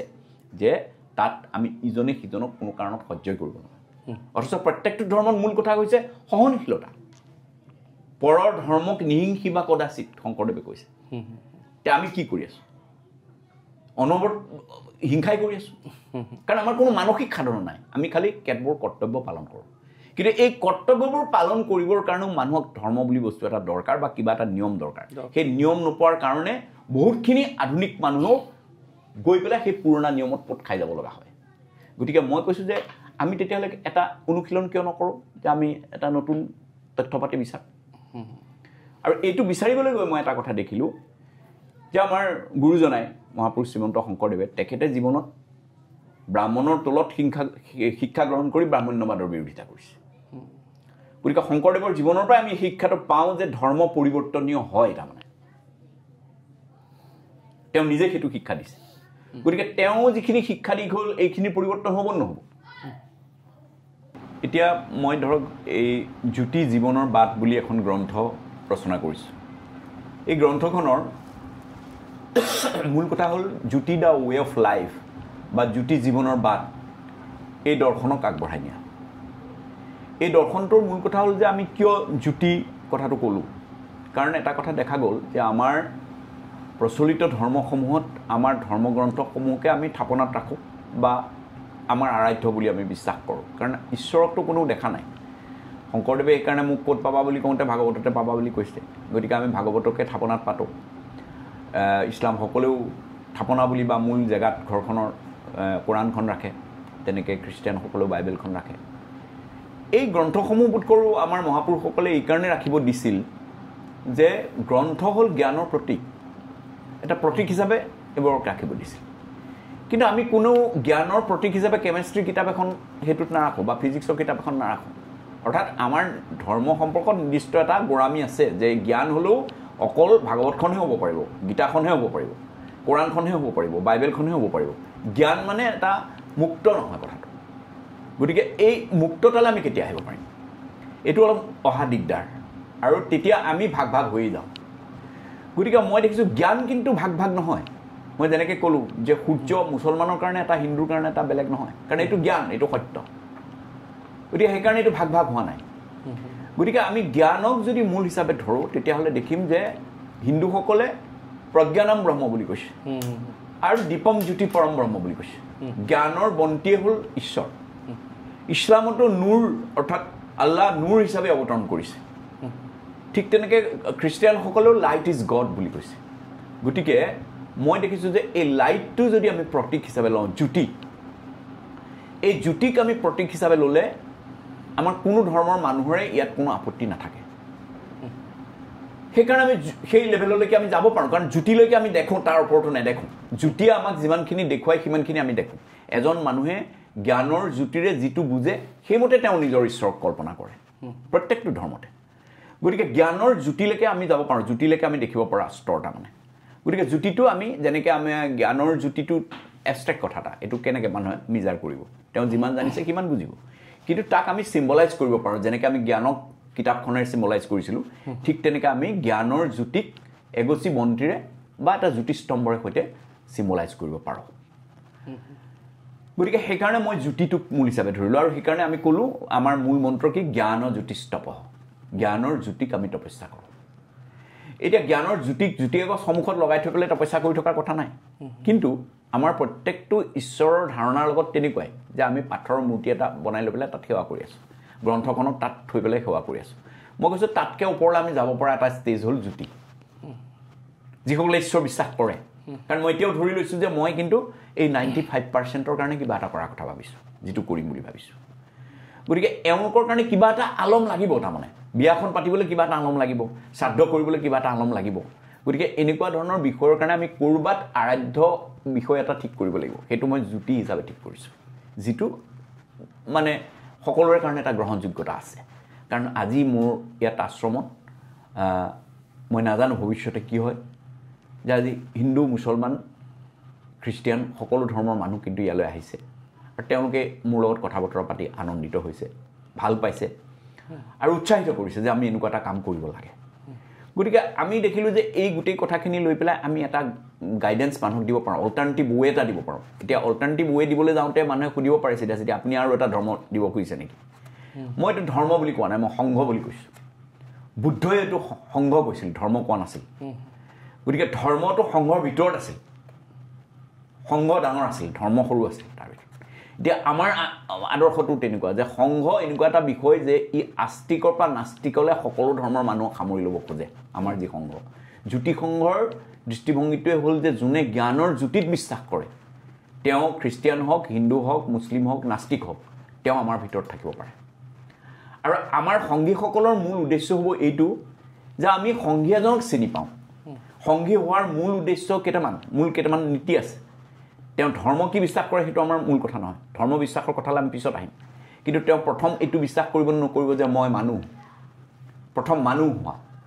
সকলো ধৰণৰ বিশেষীকৰণৰ পৰা মুক্ত হোৱা আমি আজি যিমানেই নকওঁ আমি হয়তো বহুতে হিন্দু মুছলমানৰ বিশেষীকৰণৰ পৰা মুক্ত হ'ব পাৰিলেও নাৰী পুৰুষৰ বিশেষীকৰণৰ পৰা মুক্ত হ'ব নোৱাৰে নাৰীক সদায় তল বুলিয়ে ভাবে এতিয়াও আমাৰ হিন্দুৰ বিয়াত কইনাই দৰাক ভৰিত ধৰি সেৱা কৰিব লাগে যিমানেই শিক্ষিত মানুহ নহওক গতিকে এই ধৰণৰ বিশেষীকৰণৰ পৰা মুক্ত হ'বনে নহ'ব এই ধৰণৰ বিশেষীকৰণৰ পৰা আমি মুক্ত হ'ব লাগিব আৰু আমি যেতিয়া সংঘৰ ভিতৰত থাকিম তেতিয়া কিন্তু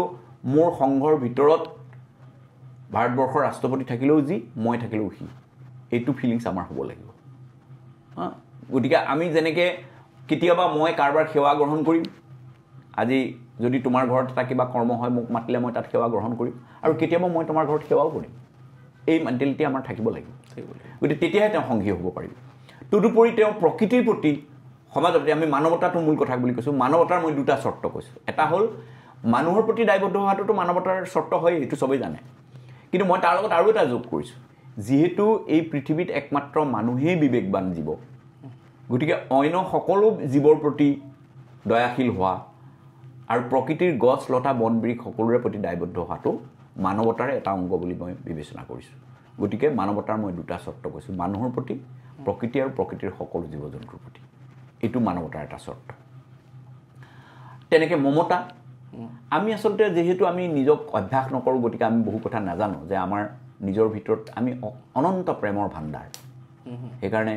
কবিৰে কৈছে নহয় যে পুথি পঢ়ি পঢ়ি জগমুৱা পণ্ডিত হৈ নাকৈ ধাই অক্ষৰ প্ৰেম কাপঢ়িছে পণ্ডিত হৈ গতিকে এই প্ৰেমৰ দুটা আখৰ পঢ়িবলৈ যত্ন কৰা দৰকাৰ প্ৰেমটো মুক্ত কৰা দৰকাৰ বহল কৰা দৰকাৰ উদাৰ কৰা দৰকাৰ যাতে আমি সকলোকে সামৰি ল'ব পাৰোঁ এইটো এটা আমাৰ চৰ্ত ঠিক তেনেকৈ দেশৰ সংবিধান জাতি এইবিলাকৰ প্ৰতি দায়বদ্ধ হোৱা দেশৰ সাংবিধানিক নীতি নিয়ম ৰক্ষা কৰা আৰু প্ৰকৃতাৰ্থত যে আমি কৈছোঁ মুখেৰে তেনেকুৱা ধৰণৰ কথা নহয় আজি ধৰক আমাৰ ইথিক্স চেঞ্চবিলাক কেনেকুৱা ধৰণৰ হৈছে মানুহ শিক্ষিত হৈছে কিন্তু চিনেমা হলৰ চুকটোত পিকাবলৈ এৰা নাই হস্পিটেলৰ চুকটোত পিকাবলৈ এৰা নাই আমাৰ সংগী হ'লে আমি সংগীসকলক সেইটো ক'ম যে তোমালোকে এইটো চেষ্টা কৰা এইটো আমাৰ মূল কথা ঠিক তেনেকৈ আমি এইটো চেষ্টা কৰিম সদায় যে আমাৰ মানুহে আমি এইটো কেতিয়াও কৰা নাই যে আজি মানুহে ধাৰ কৰি বিয়া পাতিছে ধাৰ কৰি শ্ৰাদ্ধ পাতিছে তুলনি বিয়া পাতিছে ৰাস্তাই ঘাটে মানুহক অশান্তি কৰি চান্দা উঠাই মানুহে পূজা পাতিছে সংগীসকলে প্ৰথম চৰ্ত সেইটো যে আমি কাৰোৰ পৰা ধাৰে লৈ কাকো জোৰ জুলুম কৰি চান্দা উঠাই নিজৰ মাটি বন্ধকত দি কোনো ধৰণৰ ঐশ্বৰিক কৰ্ম নকৰোঁ কাৰণ ঈশ্বৰৰ আদালতত তেওঁলোক দোষী মোৰ মতে কিয় কাৰণ আমি যদি ঈশ্বৰৰ সন্তান বুলি বিবেচনা কৰোঁ তেতিয়াহ'লে কোনো বাপেকে নিবিচাৰে যে তেওঁ পুতেকে মাটি বিক্ৰী কৰি বাপেকক প্ৰসাদ খুৱাওক খাহি মাৰি ভোজ দিয়ক এইটো কেতিয়াও বাপেকে নিবিচাৰে গতিকে এই ধৰণৰ পৰম্পৰাবিলাকৰ পৰা আমি আঁতৰিব লাগিব যে আমি ধাৰ কৰি বেলেগৰ মাটি সম্পত্তি বিক্ৰী কৰি কোনো ধৰণৰ ঐশ্বৰিক কৰ্ম কৰিব নালাগে সেইটো আমি বুজি পাব লাগে 2 নম্বৰ কথাটো কেতিয়া আমাৰ শ্ৰাদ্ধ তাদ্ধৰ দৰে অনুষ্ঠানবিলাক এই অনুষ্ঠানবিলাকত কি আছে আপুনি গোটেই অসমৰ সমাজত গম পাব যে হিন্দু ধৰ্মত আমাৰ পুহকৰ লাগে মৰা মানুহৰ পুহকৰ লাগে মানে মৰা মানুহে কি পুহকৰ থৈ যায় বুলি কয় এইফালে নলবাৰীৰ ফালে পুষ্কৰ বুলি কয় পুষ্কৰ মানে এটা বেয়া হেৰি থৈ যায় মানে কেইপাত পুষ্কৰ লাগিল সোধে কেইপাত পুহকৰ লাগিছে মানে কি তেওঁলোকে হয়তো এনেকুৱা ধৰণৰ হ'ব পাৰে দুপাত পুহকৰ কি যে মানে পোহনীয়া জীৱ জন্তুৰ কাৰণে ভয় ক্ষতি আৰু ক'ৰবাত মাৰি মৰক হ'ব পাৰে এনেকুৱা ধৰণৰ কাৰণে দুপাত পুহকৰ থৈ গৈছে এতিয়া মই অত্যন্ত মোৰ ভাবিলে মানে দুখ লাগে আৰু ঘিণ লাগে যে আমাৰ পিতৃ মাতৃ যিসকলে আমাৰ জীৱনৰ কাৰণে সৰ্বস্ব ত্যাগ কৰিলে আমাক মানুহ বনাবৰ কাৰণে মৃত্যুৰ পিছত আমি তেওঁলোকক এনেকুৱা এটা দুখত মানে দুখী কৰি থৈছোঁ যে তেওঁলোকে মোৰ ঘৰখনৰ মানে অপায় মংগলৰ কাৰণে দুপাত পুহকৰ থৈ গ'ল আৰু কেনেকুৱা অৱস্থাত থৈছোঁ যে আমাৰ নিয়মমতে সাংবিধানিক নিয়মমতে যে এজন মানুহক যেতিয়া দোষী সাব্যস্ত কৰা যায় তেওঁ আত্মপক্ষ সমৰ্থনৰ সুবিধা দিয়া যায় কিন্তু আমি এনেকুৱা এটা অৱস্থাত দোষী কৰিছোঁ যিটো অৱস্থাত তেওঁৰ আত্মপক্ষ সমৰ্থনৰ সুবিধা নাই এক্সিষ্টেই নকৰে তেনেকুৱাত মই কৈছোঁ যে মোৰ পিতৃয়ে মৃত্যুৰ সময়ত কি কৈছে যে মোৰ ঘৰৰ জন্তু জানোৱাৰৰ কাৰণে এটা অপায় মংগল থৈ গৈছে মোৰ ঘৰখনত মাৰি মৰক হ'বৰ কাৰণে এটা অপায় মংগল থৈ গৈছে ইয়াতকৈ দুখ লগা কথা পৃথিৱীত আছে কিন্তু আমি মানি আছোঁ গতিকে এইবোৰ বিষয় শ্ৰাদ্ধৰ নামত আমি ভোজ পাতিছোঁ খাহি মাৰি কি আনন্দ হৈছে আমাৰ যে আমি 12 দিন লঘোণে আছোঁ তাৰপিছত খাহি মাৰি ভোজ দিছোঁ মানুহক খুৱাইছোঁ গতিকে এইবোৰ বিষয় মই ভাবোঁ যে নতুনকৈ মানুহে চিন্তা কৰা দৰকাৰ এইবোৰৰ কাৰণে আজিও মানুহে মাটি বেছি আছে তুলনি বিয়া পাতিবৰ কাৰণে আজিও মানুহে মাটি বেছি আছে কিন্তু তুলনি বিয়া মই ভাবোঁ আজি হিন্দু সমাজত এটা অভিশাপ স্বৰূপ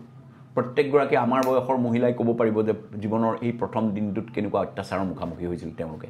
আৰু আজিও তেওঁলোকে পিৰিয়ডছ হোৱাৰ নামত প্ৰত্যেকটো মাহত কেনেকুৱা অসুবিধাত থাকিব লগা হয় কিন্তু মোৰ কথা হ'ল তেওঁলোকে কি ঈশ্বৰক খুজি পেলাই এইটো লৈছে নেকি যদি লোৱা নাই তেতিয়াহ'লে এইটো ঈশ্বৰৰ এটা প্ৰক্ৰিয়া এইটোক অসন্মান কৰাৰ বা এইটোক অচ্যুত বুলি কোৱাৰ অধিকাৰ আমাৰ ক'ত আৰু পৃথিৱীত সকলো মহাপুৰুষৰ পৰা স্বয়ং কৃষ্ণ ভগৱানৰ পৰা আৰম্ভ কৰি মোলৈকে যিমানবিলাক জীৱৰ জন্ম হৈছে সকলো সেই প্ৰক্ৰিয়া দি জন্ম হৈছে যদি মহিলাৰ পিৰিয়ডছ নহ'লহেঁতেন তেতিয়াহ'লে আমাৰ জন্মই নহ'লহেঁতেন সেই ছিষ্টেমৰ মাজেদি জন্ম হৈছে গতিকে এইটো এটা পবিত্ৰ কথা গতিকে এই পবিত্ৰ কথাটোক এটা অপবিত্ৰ কৰি তেওঁলোকক চোৱা বুলি পেলাই কৈ সমাজৰ পৰা আঁতৰাই ৰখা হৈছে আৰু শুনিলে আচৰিত লাগিব যে শাস্ত্ৰই তাৰ ব্যাখ্যা কি দিছে মই ভাবোঁ যে বহুতেই এই কথাটো নাজানে আমি প্ৰশ্নই কৰা নাই কোনোদিন কাৰণ এইটো এটা পৰম্পৰা আমি চলি আহিছোঁ শাস্ত্ৰই কৈছে যে ইন্দ্ৰই 2জন ব্ৰাহ্মণ বধ কৰিছিল আৰু ইন্দ্ৰৰ এই 2জন ব্ৰাহ্মণ বধ কৰাত ইমান পাপ লাগিল যে এই পাপৰ পৰা মুক্তি পাবৰ কাৰণে তেওঁ সেই পাপটোক 4 ভাগ কৰিলে মাটিক দিলে পানীক দিলে গছক দিলে আৰু নাৰীক দিলে সেইকাৰণে মাটি যেতিয়া ফাটি যায় সেই মাটিত শস্য নহয় গছ যেতিয়া কেকৰা লাগি যায় ৰস ওলাই সেই গছৰ কোনো কামত নালাগে পানী যেতিয়া বুৰবুৰণি দিয়ে সেই পানী পূজাত নালাগে আৰু নাৰী যেতিয়া পিৰিয়ডছ হয় তেতিয়া তেওঁ কোনো ধৰণৰ ধৰ্মীয় অনুষ্ঠানত যোগদান দিব নোৱাৰে গতিকে এইটো হ'ল ব্যাখ্যা এই ব্যাখ্যা মানি আজি আমাৰ শিক্ষিত সকলো মহিলাই এইটো কাম কৰি আছে সমাজত এইটো চলি আছে আৰু সেইকাৰণে মই মোৰ আশ্ৰমত শান্তি হোৱা 6গৰাকী ছোৱালী শান্তি হৈছে ইয়াত এতিয়ালৈকে মই মাক বাপেকক কৈছোঁ যে নিয়ম পালিব লগা থাকিলে ইয়াৰ পৰা লৈ যোৱা মোৰ ইয়াত কোনো নিয়ম নাই কোনো নিয়ম নামানো আমি ইয়াত আৰু আটাইতকৈ ডাঙৰ কথা যে মই মোৰ নিজৰ জীৱনত দেখিছোঁ অত্যন্ত প্ৰগতিশীল মহিলাও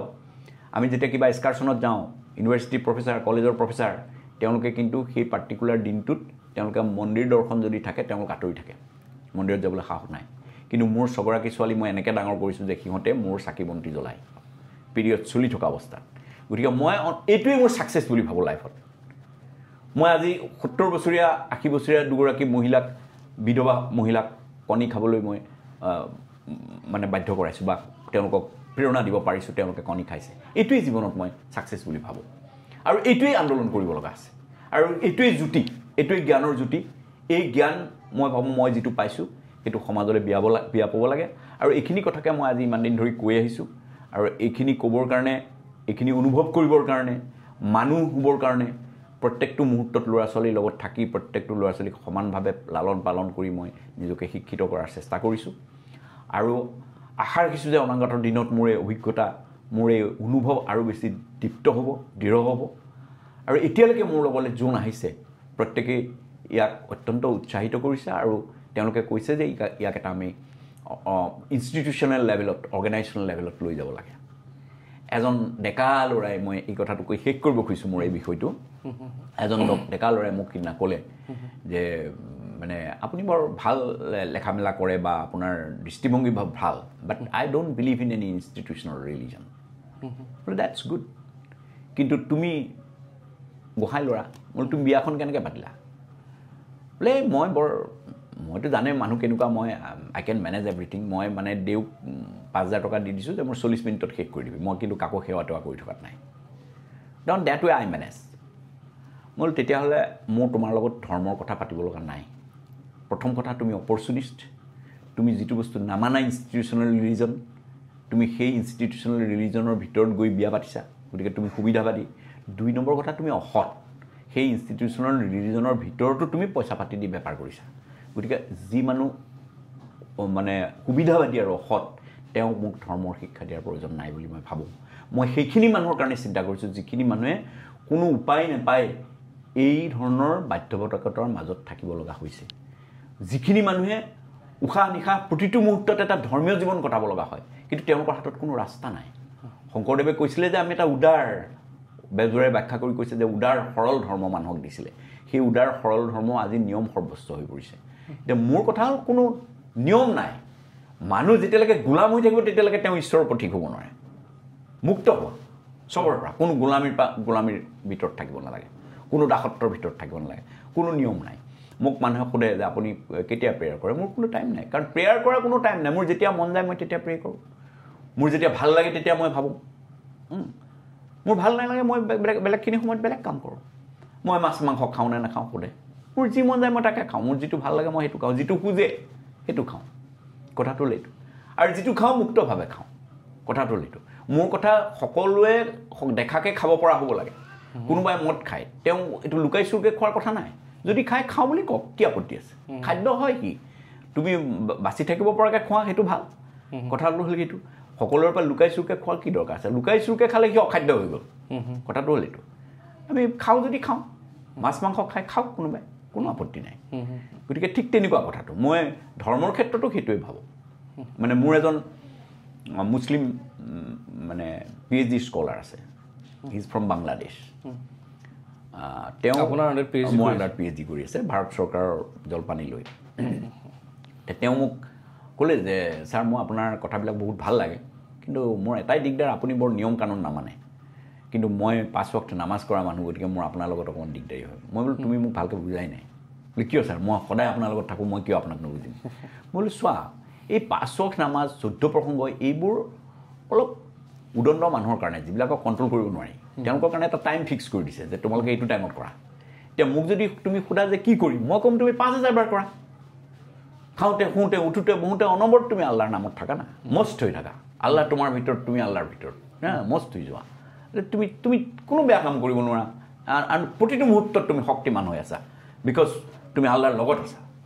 U feel all the time আল্লাহৰ লগত থকা নহয় তুমি লাহে লাহে ভাবিবলৈ আৰম্ভ কৰা যে ইউ আৰ আল্লাহ তুমি নিজে ঈশ্বৰ যিটো হিন্দু ধৰ্মত কৈছে অহম ব্ৰহ্মাস্মি মই নিজে ঈশ্বৰ কিন্তু ঘটনা হ'ল কি মানুহে সেইটো জানিবৰ যত্ন নকৰে যে তেওঁ নিজেও ঈশ্বৰ কথাটো সেইটোৱে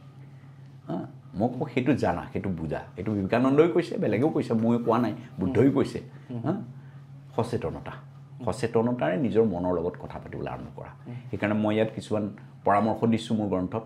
আৰু মোৰ আদৰ্শত অহা মানুহসকলক কৈছোঁ যে ইণ্টাৰনেল সাধনাৰ কাৰণে মানুহে কি কৰিব মই 5টা মৰ সাধনা দিছোঁ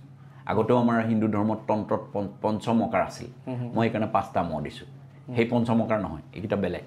প্ৰথম মৌনতা ট্ৰাই টু বি চাইলেণ্ট তুমি চাইলেণ্ট হ'লেহে শুনিবলৈ পাবা বাকী আমি যি শুনি আছোঁ এইবিলাক কিন্তু চব সত্য নহয় আমি নেচাৰটো শুনিবই পোৱা নাই নিজৰ ভিতৰৰ আৱাজ শুনিবই পোৱা নাই মানুহে কয় অন্তৰ্দৃষ্টি লাগিব অন্তৰ্দৃষ্টি মানুহৰ ক'ৰ পৰা থাকিব চকু দুটা বাহিৰলৈ দেখোন বাহিৰতে দৃষ্টি অন্তৰ্দৃষ্টি ক'ৰ পৰা হ'ব অন্তৰ্দৃষ্টি হ'লে চকু মুদি দিব লাগিব চকু মুদি দিয়া চাইলেণ্ট হোৱা তুমি বহুত কথা শুনিব পাবা কথাটো হ'ল এইটো দেন মনৰ লগত কথা পাতা আমাৰ গোটেই দিনটোৰ ভিতৰত আমি কেতিয়াও মনৰ লগত কথা নাপাতোঁ জীৱন শেষ হৈ যায় মৰিবৰ সময়লৈকে মনৰ লগত কথা পাতিবলৈ সময় নাই হয়নে মানুহে কথা পাতে কথা শুনে নহ'লে টিভি চাই নহ'লে মোবাইল চাই আৰু বাকীখিনি সময় শুই থাকে মাধৱদেৱে এটা ঘোষাত লিখিছে আমি অচেতন নিয়োগ নাথ জগাই আমি অচেতন মানে এইটো দেখাত আমি ঘূৰি পকি ফুৰিছোঁ কিন্তু বাকী একো আমি বুজি নাপাওঁ চলি আছোঁ গতিকে মনৰ লগত মানুহে কথা পাতক এইটো মনন নেক্সট মমতা লাহে লাহে মমতাটো এক্সপাণ্ড কৰক বহুত আমাৰ ভিতৰত বহুত প্ৰেম এই প্ৰেমটো এক্সপাণ্ড কৰক মানৱতাৰ পূজাৰী হওক আৰু মাধুৰ্য ল'বলৈ চেষ্টা কৰক চব বস্তুত মাধুৰ্য আছে এই সত্যটো যেতিয়া মানুহে বুজি পাব তেতিয়া পৃথিৱীখন অত্যন্ত সুন্দৰ মোক কোনোবাই সুধিছিলে যে আপুনি দুখ কৰি পাইছেনে মই কোনোদিন দুখৰ কথা ভাবিয়ে পোৱা নাই ইমান আনন্দ যে ৰিয়েলি লাইফ মানে সঁচাকৈ চাৰিওফালে সুন্দৰ আৰু সুন্দৰ গতিকে সেই ফিলিংছটোৰ কাৰণে এই সাধনাটো দৰকাৰ মই সেই বাটেদি মানুহক যাবলৈ আহ্বান জনাইছোঁ আৰু আমি জ্যোতি সংঘ বুলি এটা সংঘ প্ৰতিষ্ঠা কৰাৰ চেষ্টা কৰিছোঁ অহা 21 ডিচেম্বৰত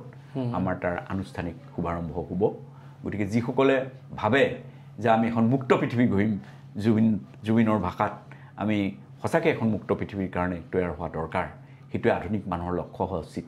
আৰু সেই মুক্ত পৃথিৱীখন যাতে এটা অৰ্গেনাইজড হৈ আগবাঢ়ি যায় সেইটোৰে এটা প্ৰচেষ্টা বুলি এইটো আমি ভাবিব পাৰোঁ সেইকাৰণে মই তেওঁৰ অনুৰাগীসকলকো মানে আহ্বান জনাওঁ যে আহক আমি এখন মুক্ত পৃথিৱী গঢ়াৰ কাৰণে সংগঠিত হওঁ আৰু সংগঠিত হোৱাৰ প্লেটফৰ্মটো এই সংঘ হৈ উঠক আপোনালোকৰ সংঘ হওক এইটো মোৰ নহয় আপোনালোকৰ হওক আমি সকলোৱে মিলি কথা পাতোঁ আৰু আমি এটা পথ নিৰূপণ কৰোঁ ধন্যবাদ আজি আমাৰ অনুষ্ঠানটিত থকাৰ বাবে ধন্যবাদ আৰু আমাক আপোনালোকৰ আশ্ৰমত ইমানখিনি কথা পাতি যথেষ্টখিনি কথা আদান প্ৰদান কৰিবলৈ আমাক সুযোগ দিয়াৰ বাবে ধন্যবাদ আৰু আমি আশা কৰোঁ আপোনালোকৰ যাত্ৰা সেয়া সফল হওক মানুহে আপোনালোকক আদৰি লওক আপোনালোকে আগবাঢ়িব পাৰক ভালকৈ আমি সেয়া কামনা কৰোঁ দা ৱেৰ সমূহ পৰিয়ালৰ ফালৰ পৰা মই ধন্যবাদ আৰু কৃতজ্ঞতা জ্ঞাপন কৰিলোঁ আৰু সদৌ শেষত